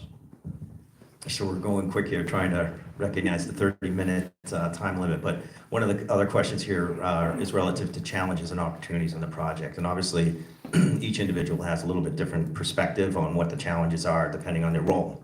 For myself, it's cost. I'm very focused on cost and planning of the project. And to me, that submarket collision of all these school projects that are coming to fruition in the next 48 months is a challenge. And our opportunity here is to engage the submarket early, and we have that opportunity because we've got this 19-month run-up. Between early bid packaging that Jeff mentioned earlier, engaging the submarket and really creating a project buzz around this project. When you think about this project in comparison to some of these others, it's a very complex project, but it's a nicely sequenced project. You don't have to worry about the building and then take down another school and then build a field. It's start to finish. So that's going to make this really palatable to the submarket. Again, I'll speak a little bit about constructability. And the challenge is managing the scale of the project. So we realized that the design idea is to take two schools and make them into one school, kind of neighborhoods within the school, not trying to make a super Walmart out of it. So we look forward to working with the design team and the owner and the school to make sure that we optimize the cost for the project and leverage the pre-con phase, study the materiality and the facade, possibly facade prefab studies as well. And then we jump into the schedule, and the challenges are, the budget and if needed, the redesign lag in timing, as well as long lead items for long lead materials, which is it's a reality in construction these days that long lead times are a fact of life. And how we deal with that as an opportunity is that there was a 90-day plan we'll get into in the next couple slides. The critical trade focus. So what that means is the critical big trades and how we understand their scopes and how we, if needed, modify their scopes to make it the right number. We're getting to community. Community. So we understand the challenges and the passion around McCoy, and we also understand the impact it has on the abutters. I believe that we can create such a unique communication program and keep that greater involvement with the community and get a page that just shows how much engagement the community has around this. Thank you. And it's a great opportunity, as Emma had mentioned earlier, to really engage the students, right, in a CTA program. You know, use the project as a learning opportunity for these folks that want to get ultimately in the industry. So, okay, if we get the call tomorrow, what does it look like? Here's what our onboarding looks like for the project. We try to kind of focus in on day 1 to 45 and then 45 to 90. From my perspective, in this first 45 days, it's geotech. We got to really understand what's in the ground. That's our biggest risk on this project right now. More borings, really understand that geotechnical report. And then again, focus on site, mechanical, electrical, and structural. That makes up somewhere around 50 to 60% of your project budget. So we really have to tune up those trades right from the get-go. Around day 45, our goal is to turn around a validated cost model. That'll be the benchmark going forward, and it's the most critical piece to me in this first 45. Then we get into days 45 through 90, where we really start to identify the site logistics, the site improvements, the interiors, the CTE, and then we get to a cost model update to make sure that we're still staying on track.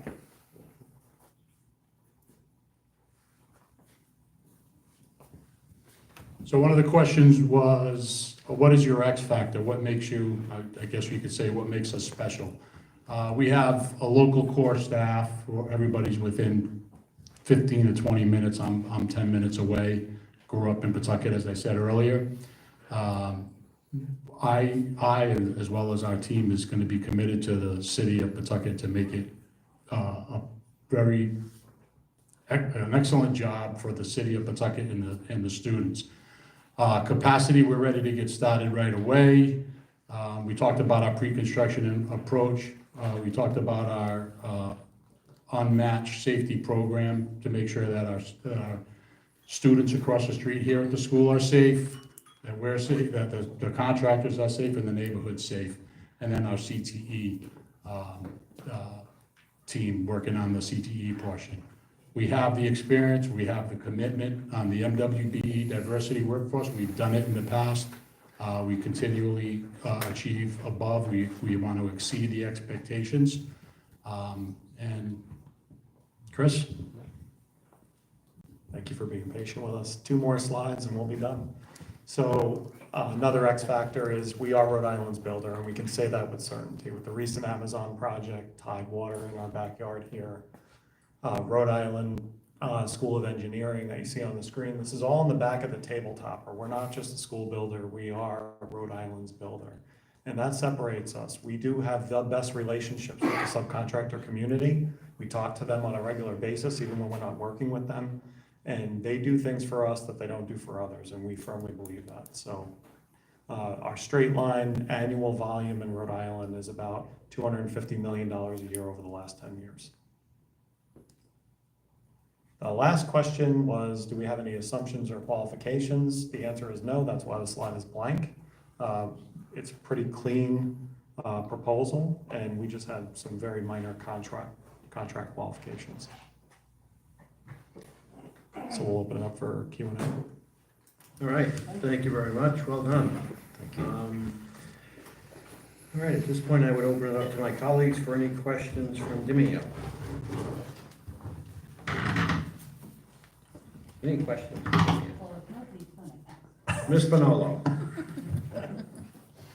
Okay, standard question is internships, PLAs, I have a couple more, but we'll start with that. So start internships first. For internships, so one, we like to employ Pawtucket people. That is a priority of this committee, always has been. We like to keep our residents employed. The other part of it is internships within our high schools for students who wish to have the experience of a construction trade. How do you plan to facilitate that? All right, so I'll start and then I'll hand it off to anyone else that wants to answer. So on the internship program, it's two-pronged. One is we have a significant internship internally that's launching right now, not specific to Pawtucket residents. I'm assuming you're talking about the high school students, right? So on the high school student side, those internships are unique in which a lot of them won't be able to be on the job site because they're not of age. So those are typically constrained to office type tasks at this point. Once you turn 18, then there's some opportunity. Emma has experience with it. We've done it before. We endorse it. We are a significant community leader. We are very focused on our outreach efforts. We didn't get to talk about our outreach due to the time constraints, but we do have some slides if we want to go into them. But we are all in on the community effort. And I think that shows.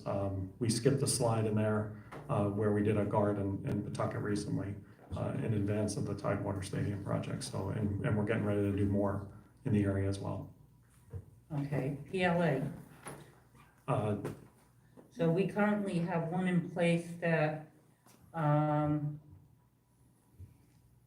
if you run short on labor, that you bring, say, residents of the city of Pawtucket into the unions, so you have to work with the unions on this, which would bring them in and make them eligible to work on the construction field, Yes. on the job. Yeah, so we have a department within Demio on the outreach side that does that and works with all the entities that can support and train and then get them into the union as well. Okay. Does And anybody? no issue with the PLA either on our side. We Okay. do them all the time. What type of fencing are you putting around? Jason, you want to? Jason? So typically, we'll put up a 6-foot-high chain link fence. We'll put a standard scrim or a custom scrim. I think in some of the slides, you probably saw some pictures of some examples of custom scrim we've done before. We've done it where we've had the community or students that can help design or implement a custom scrim on certain elevations or sides of the property. But at a minimum, to answer your question, it's a 6-foot-high interlocking chain link fence with gates at specific locations throughout. Good. Driven fence. Okay, so when I was looking at your sign of how you were getting off the highway, you were coming down Division Street and then coming in. Why are you going by the high school with all your trucks? I think. Well, there's a couple of different ways. We talked about that. This is one way we haven't had the benefit of sitting down with the city, because they'll really dictate to us, and then we'll listen to you as well. But there's a couple of different ways to come down. Division Street's kind of a tight street, busy, it's got a lot of business on it. My thought too was coming off the highway, going right to what used to be the Shell gas station, going up Pond Street, heading up towards the McCoy Stadium with Paul Memorial Hospital on my right, and then straight ahead, you go right over by the fire department and pull right in. That might be a wider, less trafficy lane for the trucks. But again, the first thing we do is we go to the town and say, hey, here's where we gotta get to. What do you guys like us to do? Because they have certain routes that they like to keep free and clear too. So, you know, we're open to suggestions. That's just one of them. Division Street, coming up Pond, and forget what street. Columbus works as well. Okay, lots of trucks, lots of dirt. Yep. How do you keep it in the site and With- not all over our Right, streets? within our, what we call our boilerplate, with our site people and our laborers, we set up an area in the front with stone and a washing station.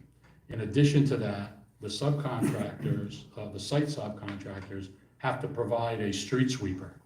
So what they do is as the job's progressing during the day, they have a laborer who'll go out there with the street sweeper and gather the mud that gets caught in the tires that you can't wash off, and they keep that clean. On site, when we have dust from the dried material, we set up sprinklers, whether it's a water cannon or individual sprinklers, and we water that soil so that it stays tampered down and dry, and moist, so that it doesn't migrate to the neighbors.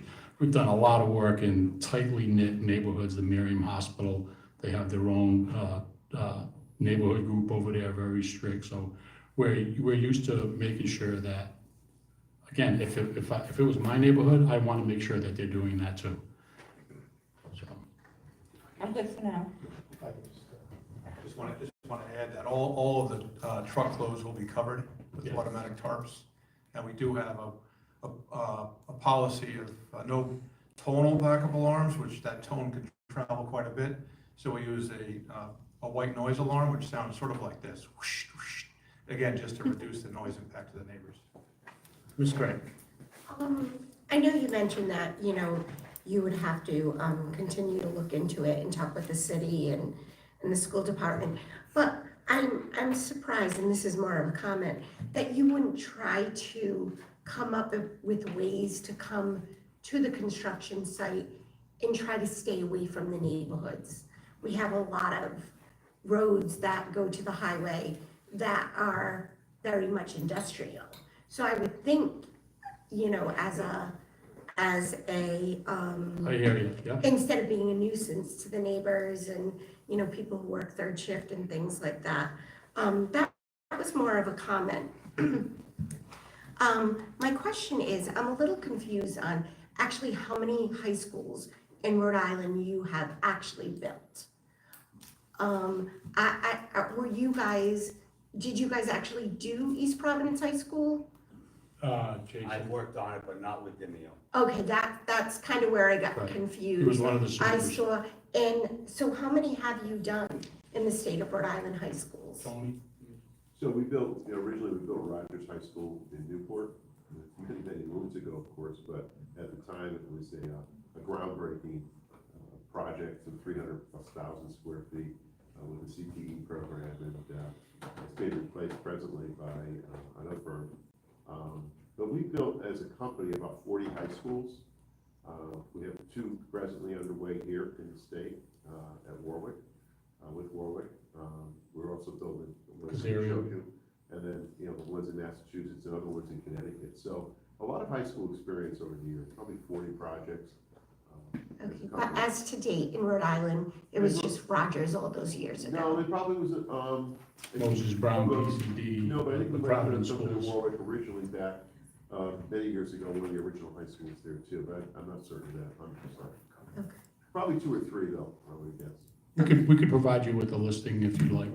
No, that's okay. I was just curious. Thank you. And by the way, getting off of 95 Yeah. and coming down Newport Avenue or the Industrial Highway is another. But I was thinking the industrial. Yeah, the industrial highway, yeah, and you're right, you would stay completely out of the neighborhoods, you come right down Industrial Highway, take a right by where Key Container is now, where Hasbro was, typical Rhode Island thing, and then get right to the site, so that would be the most direct way.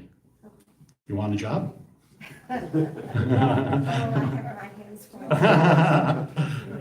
what I meant, there's a lot of different ways, and they looked at it that way, and until you actually get out and you start looking and get in the feel of the neighborhood, we'd rather stay out of the neighborhood. Thank you. For sure. So I know that we're right against the time, so I'll just ask kind of some rapid fire ones. For the Doherty Memorial, you said summer 2024 is their anticipated opening. Was that the original plan all along? It was always going to be summer 2024? Yes. Yes, okay. And then you mentioned that a school is going to be completed 2030, a pretty big project.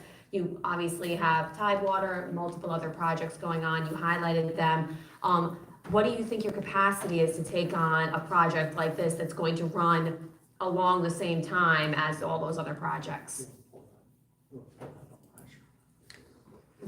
Yeah, so we kind of anticipated this question since there's a lot of school building going on in Rhode Island at the moment. So as he pulls that up, I just have a quick one to kind of jump in between. Do you have any experience working with Jonathan Levy Architects, JLA?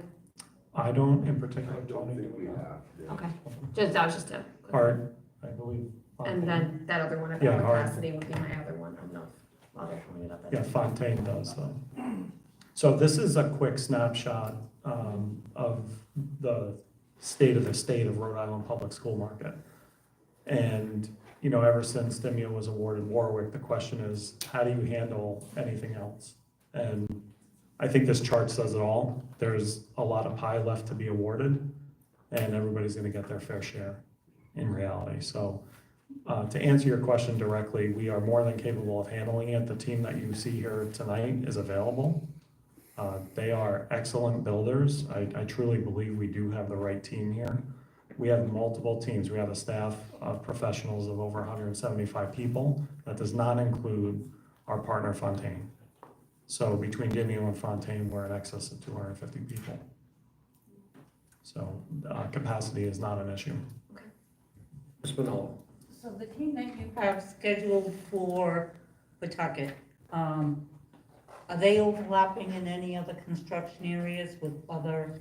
I know the woman said she is working on the school that ends in 2024. What are the overlaps do you have with the team that you've assigned to Pawtucket?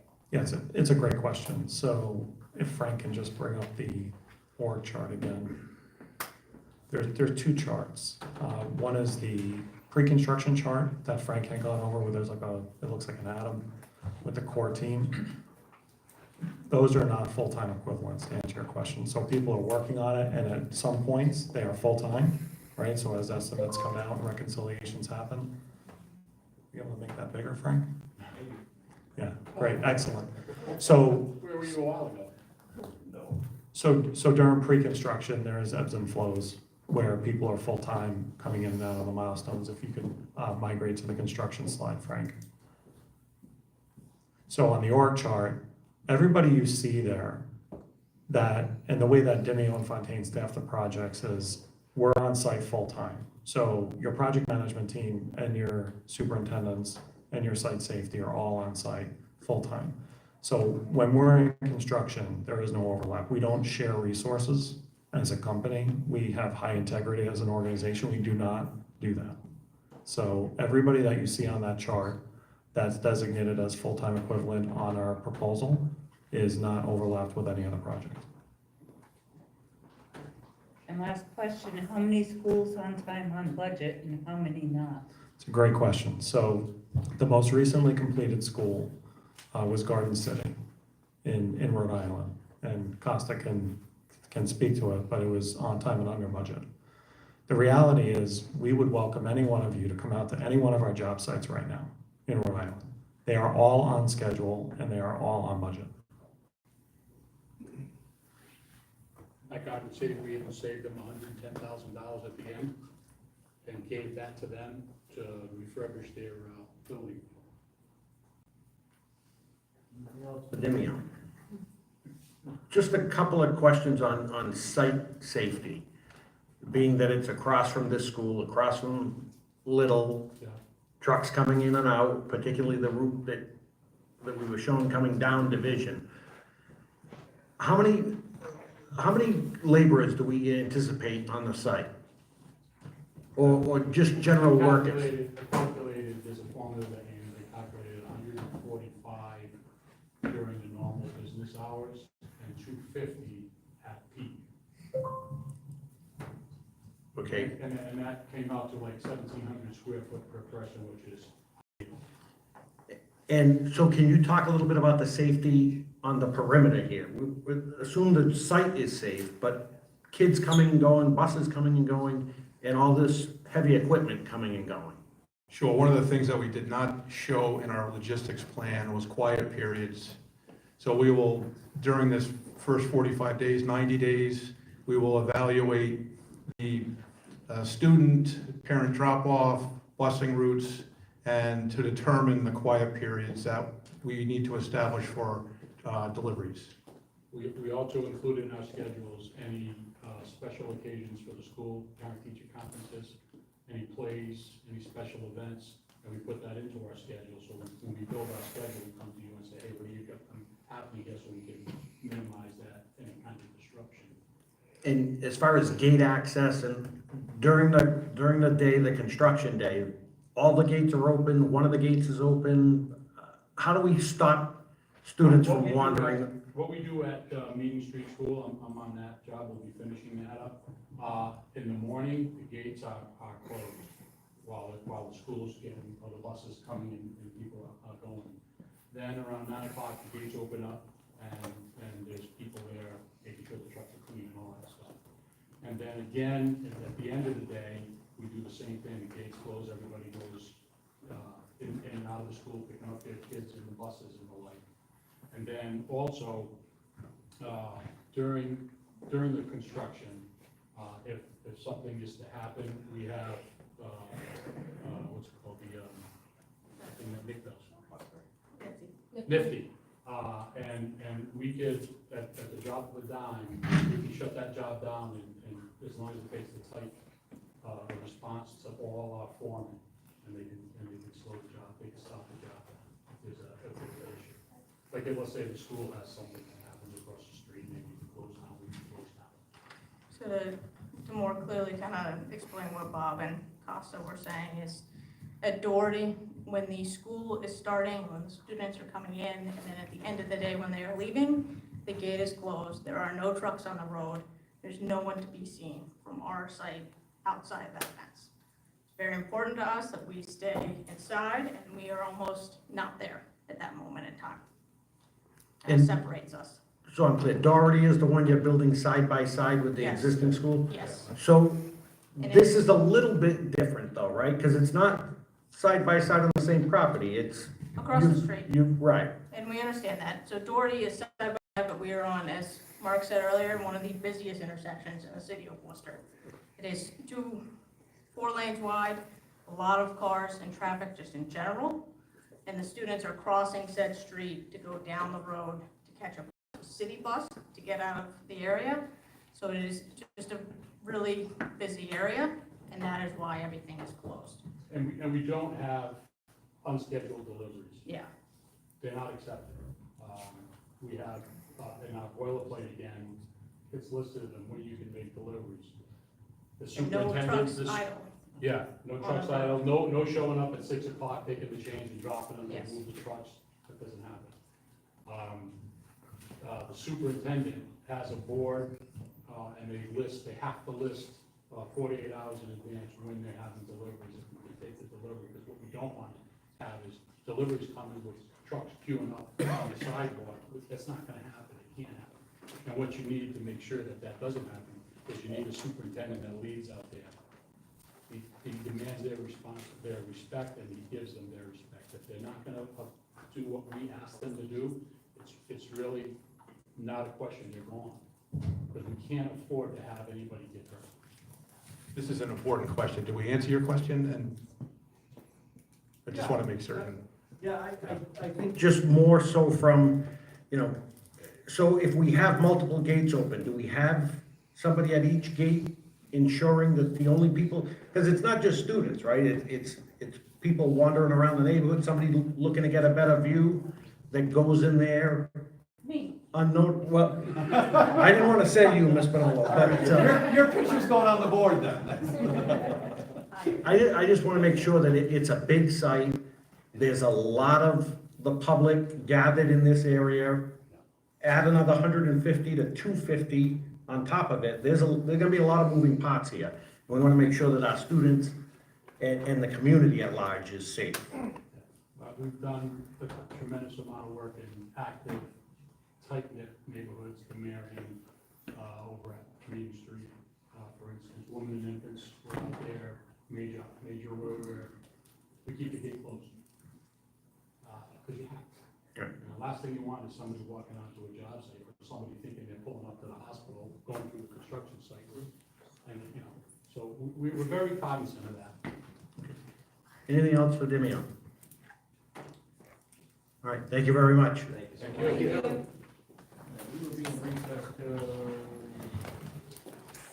Well, we had the next one at 7:30 starting. So it's 7:11, 7:25.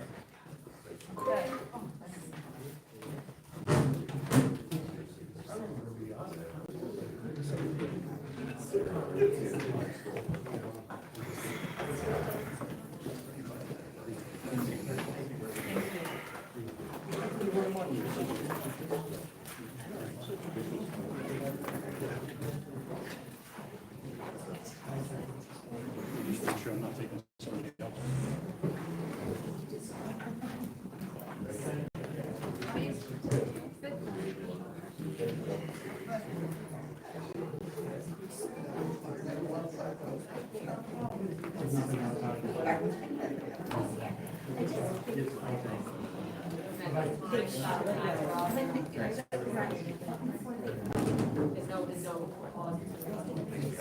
problem. Good meeting you. You didn't see. Yeah, much appreciated.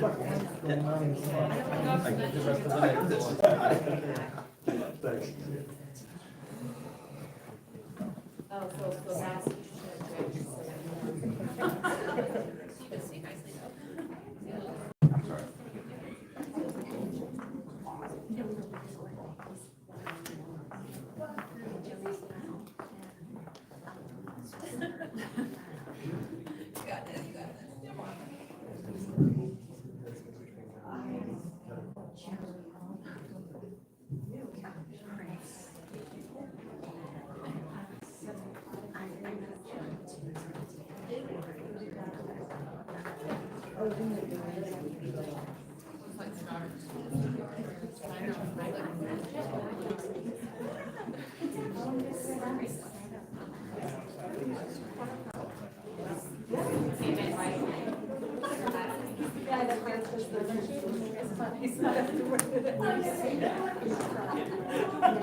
Oh my gosh, is there any more cookies?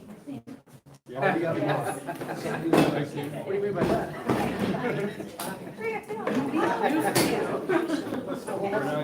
They have handouts. Oh, yeah, when you get that. Hand them out.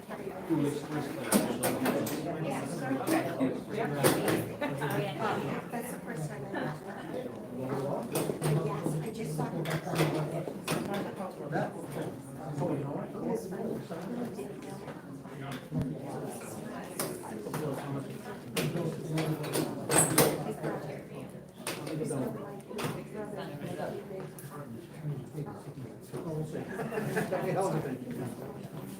Oh, that's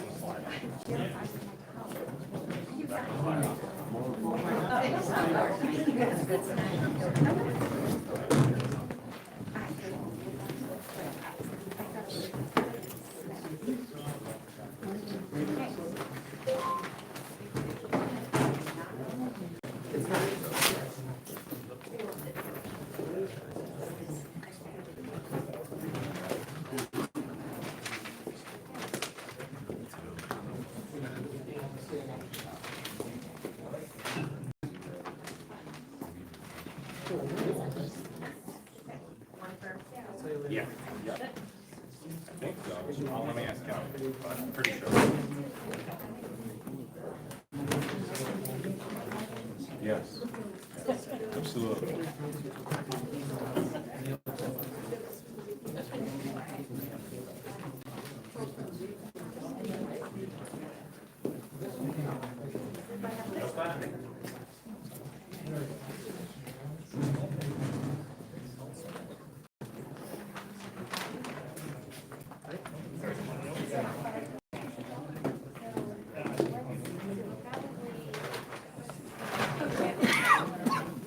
Hello.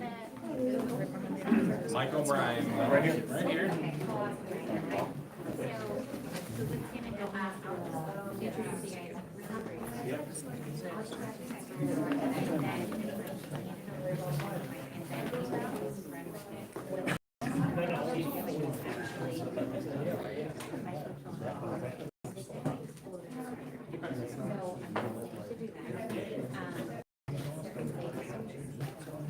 I think my introductory remark follows what good at there.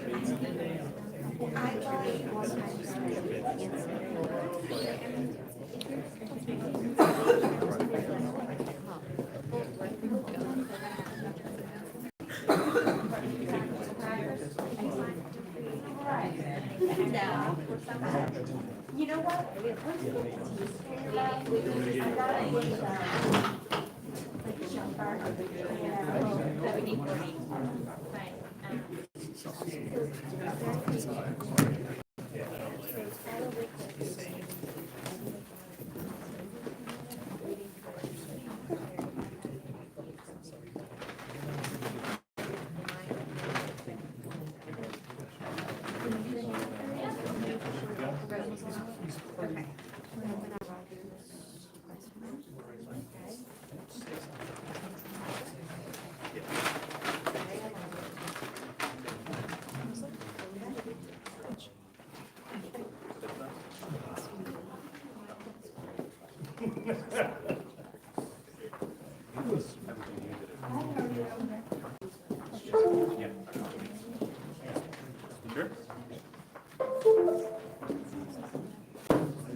We'll wait on two more and then we'll go back. No problem.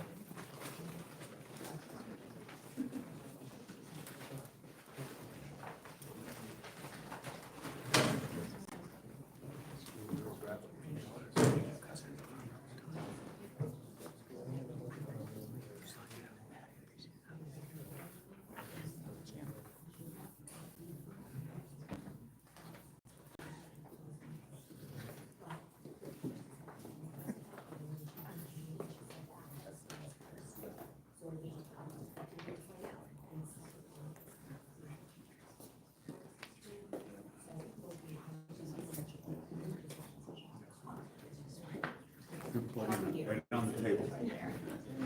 A little bit. Nothing would have been worse if that unplugs. Right. I mean, it goes off my battery.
Public session at 7:23, and we'll kick it back over to Megan. All right, good evening. We have completed 2 interviews and we've got 2 more to go at this point. So we're gonna welcome the team from Gilbane, and at this point, I'm gonna turn it over to Mike. All right. Thank you, everyone, and good evening. Really appreciate the opportunity to present today. We're really excited to be here to present our team and our approach to this exciting and challenging project. For those who don't know me, my name is Mike O'Brien. I'm a Senior Vice President with Gilbane, and I lead our New England division. I was born and raised in Rhode Island, and I've been with the company for 30 years, my entire career. And over that time, I've been involved in numerous large-scale K-12 projects across New England, much like this one. And I will bring that expertise to this project. On the screen is our agenda. As you'll see, we've structured it to follow the questions provided by Colliers. To make things a little easier, we've provided this placemat, and on the placemat are all of the questions and the slides where we'll be answering those questions. So certainly, if you don't feel we've covered something, ask a question and we'll be glad to answer it. Next up is the org chart for our entire project team, and that's also on the placemat. We've grouped our pre-construction team on the left and our construction team on the right. Our team was deliberately selected based on their experience and their availability. There's no secret, in Rhode Island, the K-12 market is very, very busy. And I'm sure that one of the things that you're looking at is, are we getting a dedicated team? And you have my assurance that Pawtucket will receive a dedicated team, the team that you see before you today. We have not committed these folks to any other project at this time. If you select us, this will be your team.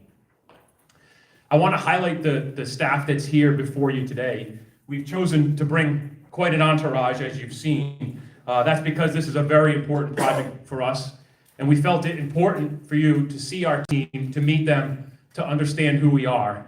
Not everyone will have an opportunity to present tonight.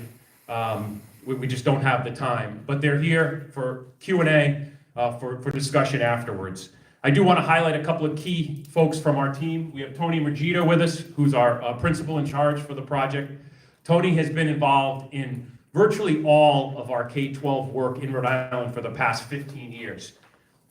We also have Carlos Neves. Carlos is our senior project executive. He will lead this project from cradle to grave, from day one to the very last day, and then some. This is a very large project, and it requires someone who knows how to deliver a project of this size, scope, and complexity. And Carlos has done that. Carlos led the team at East Providence High School, which is the largest K-12 project completed in the state of Rhode Island. And he's currently wrapping up a 3.0 million square foot distribution center in Central Mass, which had upwards of 450 tradespeople on site at peak manpower. You need someone like Carlos running this project. With that, I'm going to turn things over to Carlos, and he'll lead us through the rest of the presentation. Thank you. Thanks, Mike. So again, I'm Carlos Neves. I'll be the senior PX for the project. Lifetime Rhode Island resident, born and raised in Providence, Rhode Island. Spent a lot of time in Pawtucket during my days. The site, special to me as it is to most of the folks here. I was able to actually throw out one of the final pitches, first pitches at McCoy Stadium a couple days before it closed for that 2019 season. So very excited to have the opportunity to try to not only build upon this site, but also contribute to this community. So like Mike said, we break up our teams really into pre-construction and construction. I myself will be there throughout the entirety of the job. Katie Stromolo, who's behind me here, would be the lead for our pre-construction efforts, and she would be the primary contact to make sure we're setting up the project and aligning our goals and making sure we're setting up for success. From a construction standpoint, I want to introduce you to the leads that we have. Alita Hall, who we work together at East Providence High School. She would be the senior PM and the day-to-day lead for the overall project site and the main point of contact for what's going on there. Mike Sermonti, behind me, would be the senior general superintendent. He would lead our field operations and making sure that we are working our logistical concerns on a daily basis. We also have Anna Wallstrom, who would be our PM and leading all of our engineering efforts, so communication, day-to-day paperwork. And then I also want to highlight Jesse Starnino that we have in the crew here. He would be our on-site full-time safety manager, and his focus would be nothing besides the execution of the safety plan on site. So just to reiterate what Mike said, so everyone here has experience locally here in Rhode Island with projects of a very similar nature. So both project type, project size, and the same type of logistical concerns.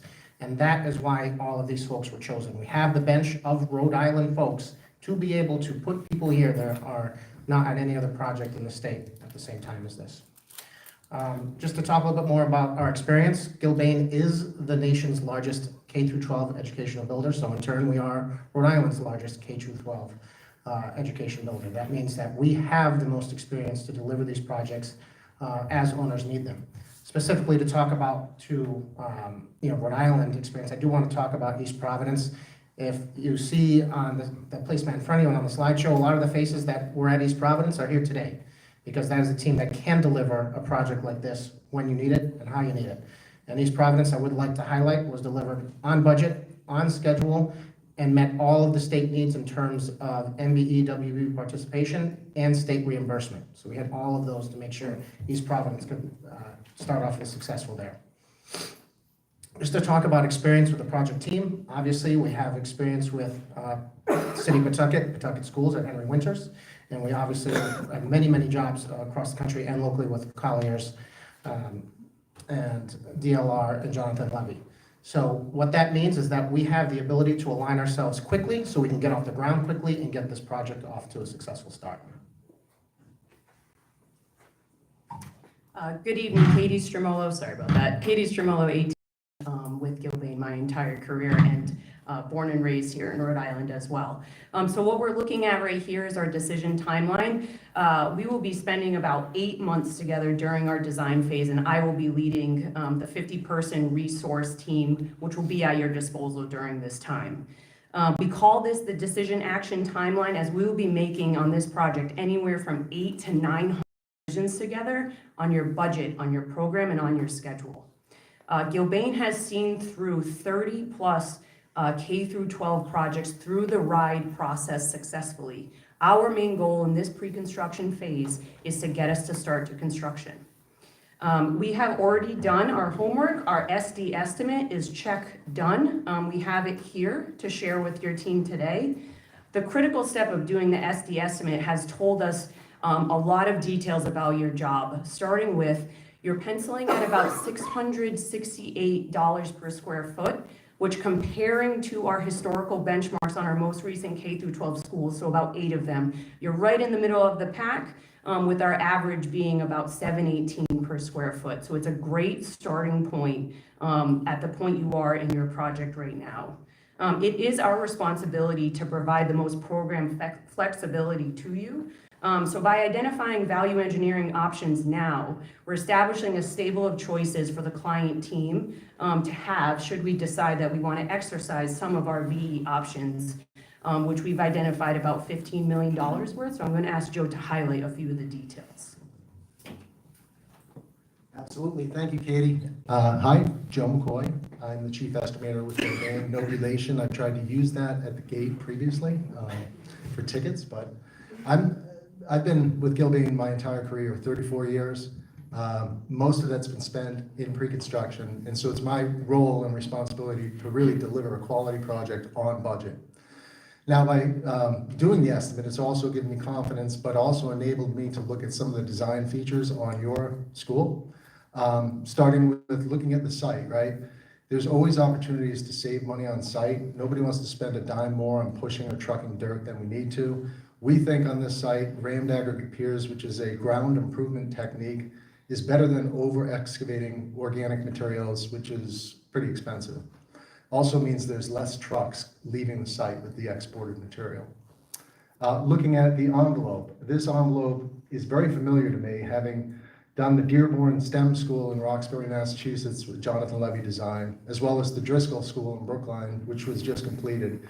There's a lot of similar features on the exterior wall, a lot of undulating design features, which in this case, I think there's some opportunities there for potential savings too, utilizing prefabrication.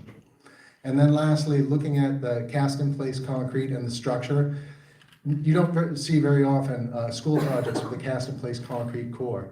Here, it makes perfect sense. We did so at the Driscoll School, another Jonathan Levy design. But by doing that, it allows you to reduce the amount of structural steel in the building and reduce those floor-to-floor heights. So I think these are three great features and opportunities. Now, why do value management when we're so close to the budget? We're less than 8% apart, and that's carrying very responsible levels of contingency right now. I think it's always good to provide value management, even when you're right on budget, because that's, shows our due diligence as your advocates. Some smart ways to save money here, I'll just highlight the first one, is utilizing, the geothermal right now is an ad alternative, about $15 million, but by deepening the depth of the wells, we could reduce the size of the well field, and we've done that on other projects, could potentially save $2 million, making that alternate more affordable. Next, going to the envelope, by looking at a couple of features, you've got over 138,000 square feet of masonry, brick and block. By just tweaking the size of the brick slightly larger, you can save potentially $1 million right there. There's so much square footage of brick, it's what we term a money wall in masonry, right? You get the better productivity. And lastly, prefabrication has often been done by our subcontractors. Traditionally in the MEP fields, we're starting to see it done more and more with the exterior wall framing. All those studs, and that's an actual picture of the Driscoll School, were cut in the shop, pre-assembled and brought to the site, and then cost savings, safety, and better quality control. So the whole point is to lead into procurement without any surprises. Hi, everybody. My name's Alita Hall. I've been with Gilbane for 24 years. I spent the better part of them building schools in Rhode Island and across New England. Most recently, I specifically spent them building high schools with a high career tech program. I was the day-to-day on-site for East Providence High School. I am currently the day-to-day on-site at Rogers High School, and I really hope that I get the opportunity to bring that experience, those lessons learned here to Pawtucket for your high school. And that starts with procurement for me. So when we talk about procurement, we talk about two things, like really specifically, we're talking about material and equipment, being able to get to the site when you need it, and we're talking about qualified, capable trade contractors that you want to work with throughout your buyout process to help you with your budgeting. So we look at that holistically at Gilbane. We try to identify early bid packages to support the schedule, and to find out which materials we do need to release. We do market research. We publish studies on a quarterly basis that keep us up to date to make sure we are properly targeting early release packages. We like to use design assist as an approach. I actually very successfully did it at the South Street Landing job for the MEP trades. We worked with Arden Engineering, the Pawtucket contractor actually up the street. We got them involved early at DD, got a design assist contract with them. They worked with the design team. It helped us to be able to identify key equipment, get it on site on time, and the added benefit of cost savings, because they worked with them starting from DD to finalize the design down to the target budget. So again, just strategies that we use, things that we think are opportunities here. We've looked at steel, building envelope, and MEP trades here for potential design assist contracts, and we just look forward to working with you to find the best ways to procure this project. Another major component of our procurement process at Gilbane is evaluating our MWBE strategy. So we fully understand the state requirements of the 15%, the 7.5 split, and also the ride reimbursement eligibility in securing that reimbursement. We have taken a deep dive into our pre-qualified subs at Gilbane and what would be appropriate for those subs on your specific project. So between our prime contractors, which is 100% of the contract value is awarded to them, and our supply community, we've evaluated that this project we identified about 16.6% of opportunity with our pre-qualified subs as it stands today at Gilbane. Another piece that we are very proud of here at Gilbane is our commitment to the MWBE community. So you'll see on the top right-hand corner, we've achieved 17% on 2 of our most recent schools participation, and that is when the participation requirement was 10%. And then our Gladstone and Johnston schools, which are actively in construction and almost done with procurement, which is why it says trending, are trending in the right direction to that 15%. Gilbane puts in a lot of effort to partner our subcontractor, the smaller suppliers, to our prime suppliers to help with 2 things. It helps with our numbers on participation, but it also helps with capacity in this very busy market that we're facing. We like to give the smaller suppliers an opportunity to partner to help both of those aspects of your project. Thanks, Katie.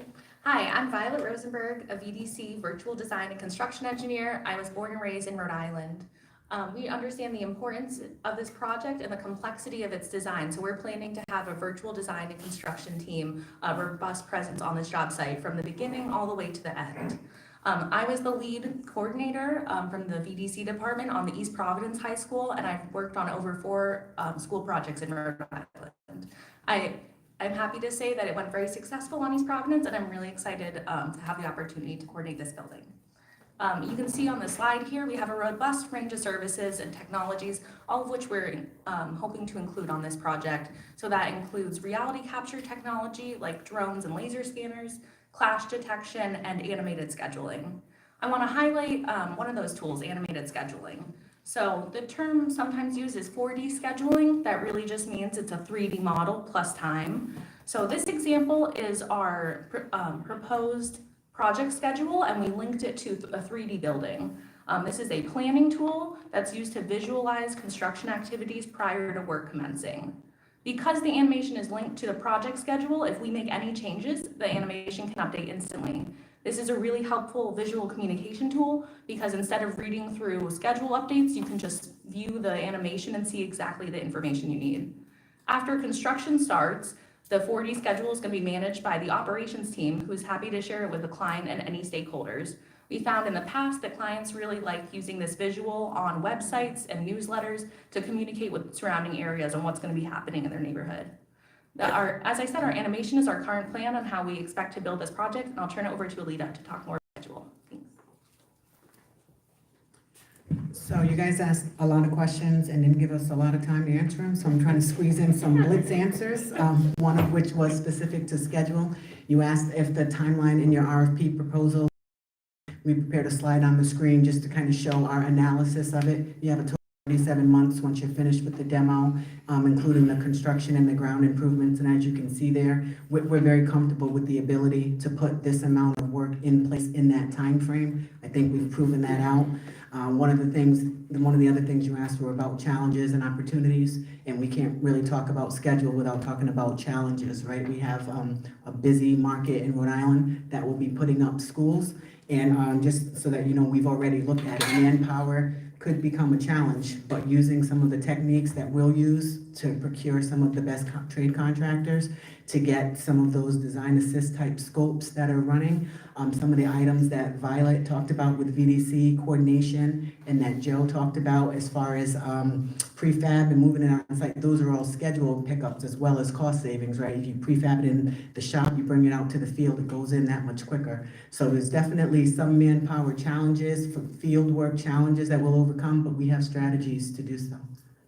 We have a big focus on planning out the work and then working to that plan. We take the contractors, we manage to the schedule, we do it successfully when we can do it here.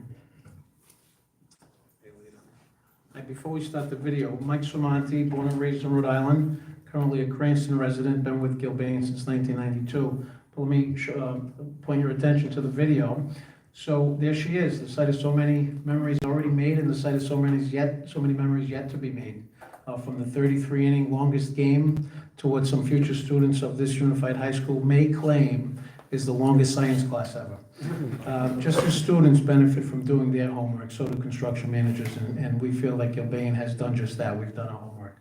In order to work this plan and plan the work and work the plan on such an extensive project, we must first understand more than just the plans and specs of the building itself. We must also understand the area that is being built within. This drone video shows just one of the many examples in which Gilbane leverages technology to deliver the success that this project absolutely requires. Traffic, we recognize that traffic can be a nuisance. Construction traffic can be a nuisance to any area. Delivering 330 tons of rebar, 3,500 cubic yards of concrete, almost 3,000 tons of structural steel to a project requires quite a bit of trucking. So like anything else, our plan would be to communicate, work together with the city, with the team, to develop a strategy to minimize impact to the areas. We also realize that the surrounding area, that the project site is directly across the street from this school, from two active schools. My current project in Johnston, the Johnston Elementary School, is immediately adjacent to Johnston High School. So I realize clearly that our operations cannot, must not impact the high school. I also realize that this project is located within an area of businesses, an active fire department, and a large residential population. It's not just our responsibility to understand this, it's our responsibility to plan our activity around this, minimizing impact and respecting the surrounding area, especially the citizens. Regarding the site itself, of course, the first thing is to clearly separate construction from the public. Safety, of course, is number one, so in addition to a substantial fencing system, we would surround the site with something more than just a standard scrim. We would come up with something with the team that's appealing and communicates the project, communicates wayfinding. The safety of the people outside the construction site is just as important to us as the safety of the people inside the construction site. Speaking of safety, let me point out a couple of things on the screen. Gilbane proudly is a leader in construction safety, and this slide highlights just some of the many topics that we consider to be of importance on a project. Most of our requirements are above and beyond OSHA's minimum, and we're proud of that. Each of our personnel take safety personally. So I say that we'll work with our safety manager, but everybody on the site takes safety personally. We clearly communicate this. We feel that safety is an attitude, and it starts at the top, and we'll expressly and tirelessly set this example to make sure that construction people understand it and that everybody goes home safely every day. Phasing. So construction of this unified high school with its 18 exit stairways and 23 bathroom groups and 1.25 miles of corridors is a substantial undertaking. We realize this. This takes detailed planning from a very experienced team. A team not just experienced in schools, but also with large construction projects. Our team delivers this. We have that. Proud to say that this team has that experience. Our approach to the project is to break it down into smaller pieces, what we call the two-project approach. Our original proposal discusses this and some of the benefits of that rationale, but it comes down to eating the elephant one bite at a time. This approach worked well for me on many projects, including a 600,000 square foot, $350 million lab building, and will work well for us here. I can tell you that in my 32 years of large construction experience, building like yours requires nothing less than this proven level of planning expertise. You'll see in the image and in this beautiful model that this structure is tailor-made to our site approach. The image shows one aspect of this approach, and this approach is erecting the structure with two distinct teams, a tower and north team and a tower and south team. The video animation you're about to see will clearly show these logistics to the concurrent structural operations.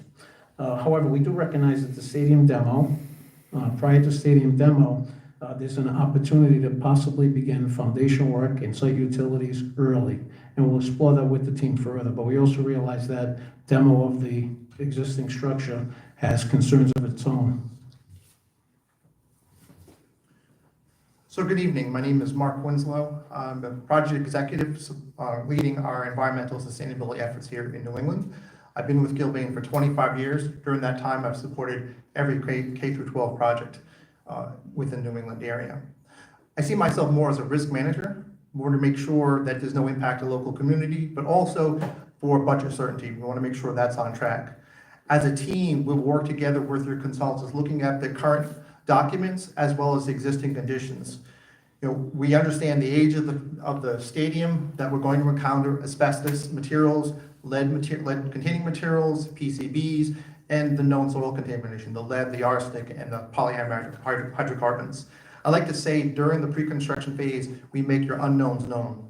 This really, the goal here during this deep dive is to eliminate uncertainties. So identify, eliminate those assumptions. By eliminating assumptions, you're freeing up cost. By identifying unknowns, you're avoiding scheduling impacts.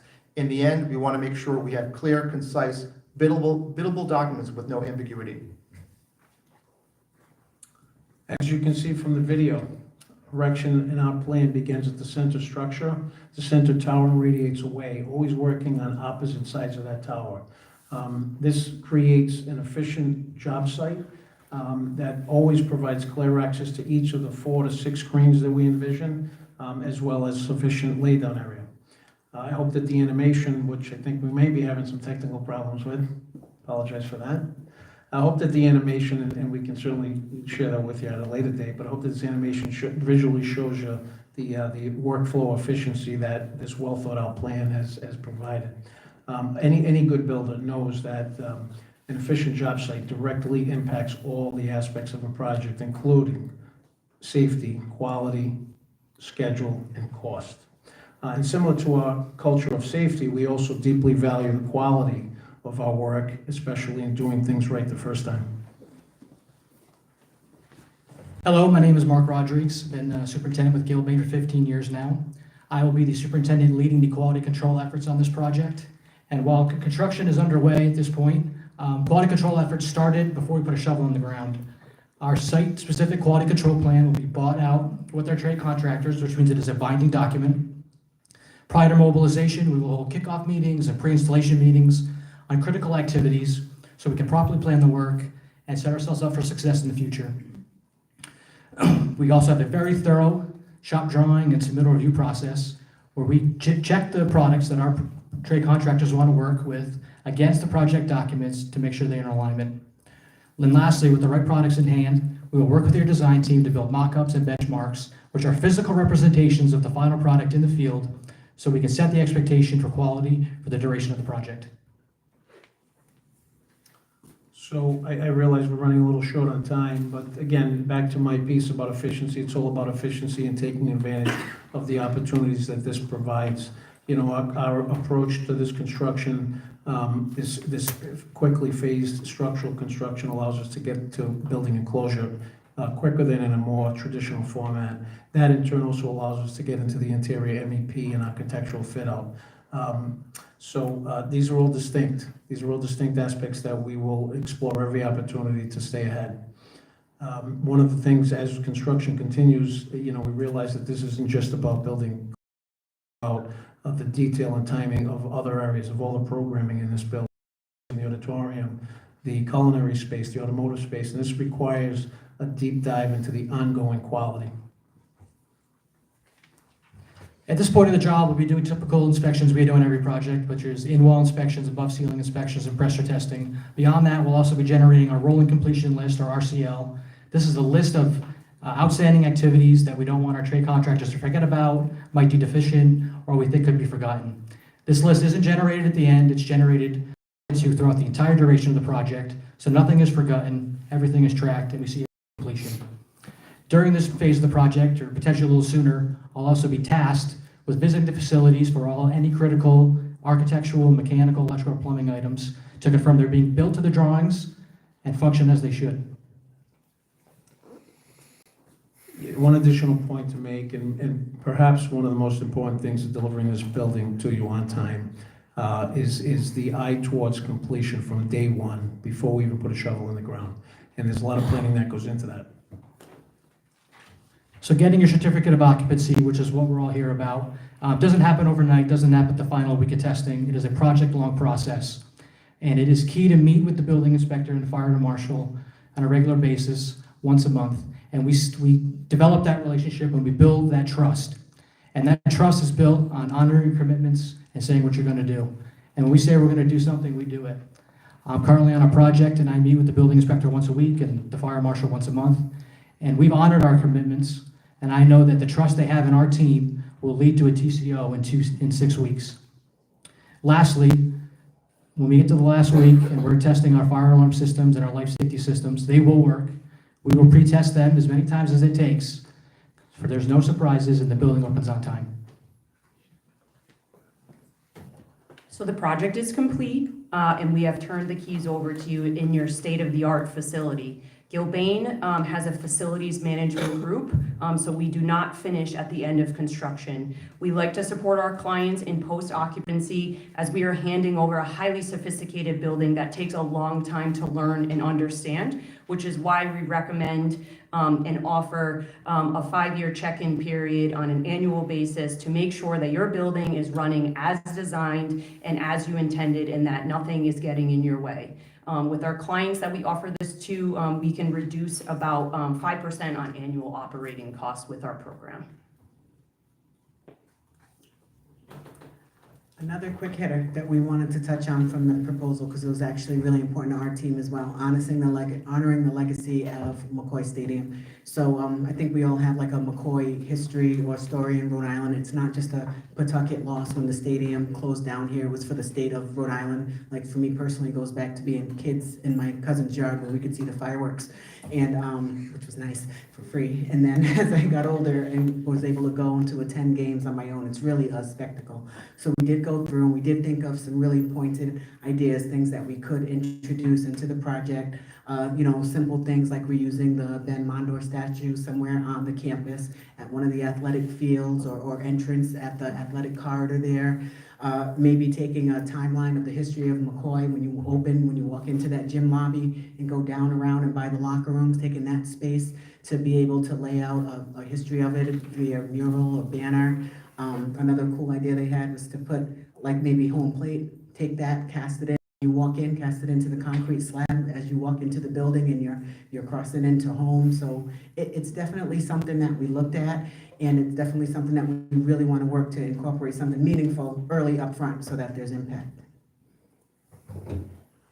So as we come to the end of our presentation, I just wanted to address capacity again. I think everybody knows that most communities in the state of Rhode Island are finally making the appropriate investment into their schools, and obviously that creates a lot of projects that are going on at the same time. Gilbane is the only company here that can provide you a Rhode Island-based team that is not committed elsewhere, that has the experience on an exactly similar type of project, and we have the bench nationally to pull in whoever we need to provide expertise to get us to that successful finish. Again, I just want to talk to the team itself, that everyone that is here today, we have been awarded several of the projects recently throughout the state, several other large projects, but everyone that is here and proposed on that project are from Rhode Island and are available for this project and only submitted on this project. So I really wanted to stress that. So with that, I would open up the floor for questions. I do just ask if we can have a minute or two for Mike just to make a closing when questions are over. Sure. But please, I open it up to the floor. We'll open it up for Q&A. Anyone?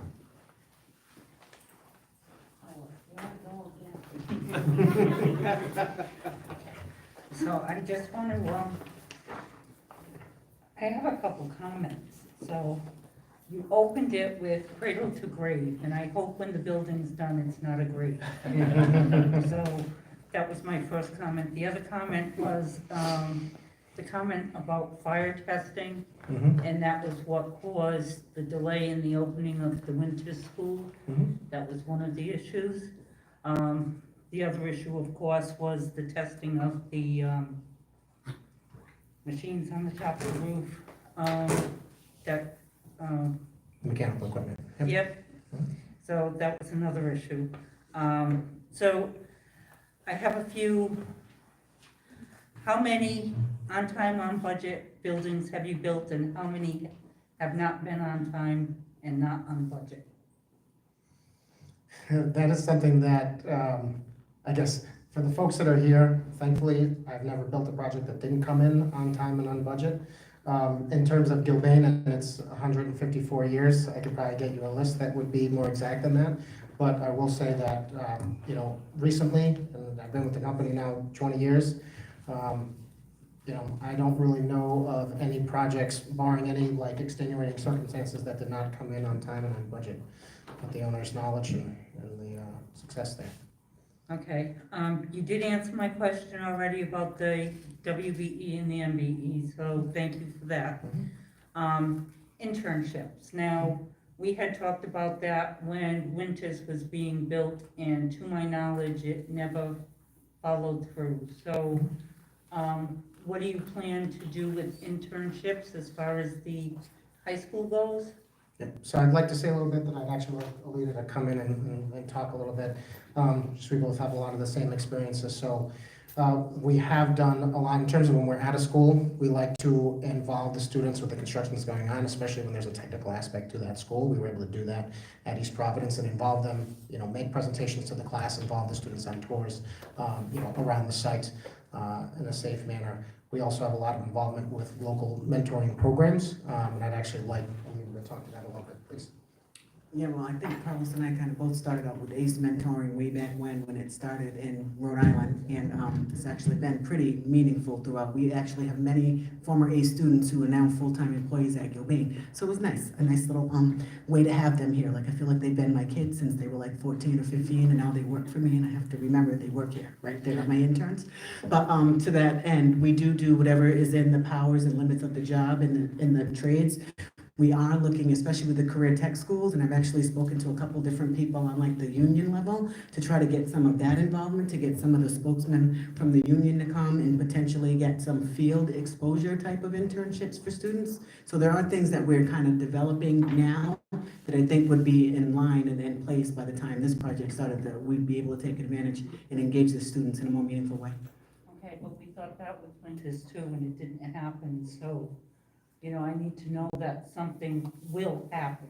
Well, again, like even right now at not East Providence, I'm at Rogers now, so again, sometimes the timing and scope kind of gets in the way, but I mean, to date, we've done presentations with the classrooms there. We actually took all of the girls in the construction tech program out to lunch for National Women in Construction Week, and me and the ladies on my field team, and we sat and we ate, and I'm like, actually right now in the process, we're trying to schedule a tour of the building for the seniors graduating from career tech, because obviously they won't have the opportunity to go to class in the building, which is, it's sad for them, right? So again, I feel like Winters was probably on the tail end of COVID, as East Providence was. We had some really good intentions at the East Providence High School too, and then we started and COVID came and it kind of shifted focus of mingling and things. And so, but now that we're beyond that, we've been finding meaningful ways to do it at Rogers, and we're going to continue for the next, year or so while we finish up. Okay, thank you. Next question, who takes care of PLAs? I can answer that question. Okay, so we have a very strong PLA. We like to employ the people that live in the city of Pawtucket. So they may not be in a union, so we have agreements right now with Baldwin that should they run short on labor, they will open it up to the workforce from Pawtucket and allow them to come into the union. So all of the unions have signed on to that. Great. What does Gilbane offer? So we offer, so obviously a feasibility study has to be done first, obviously, before any project kicks off. We don't see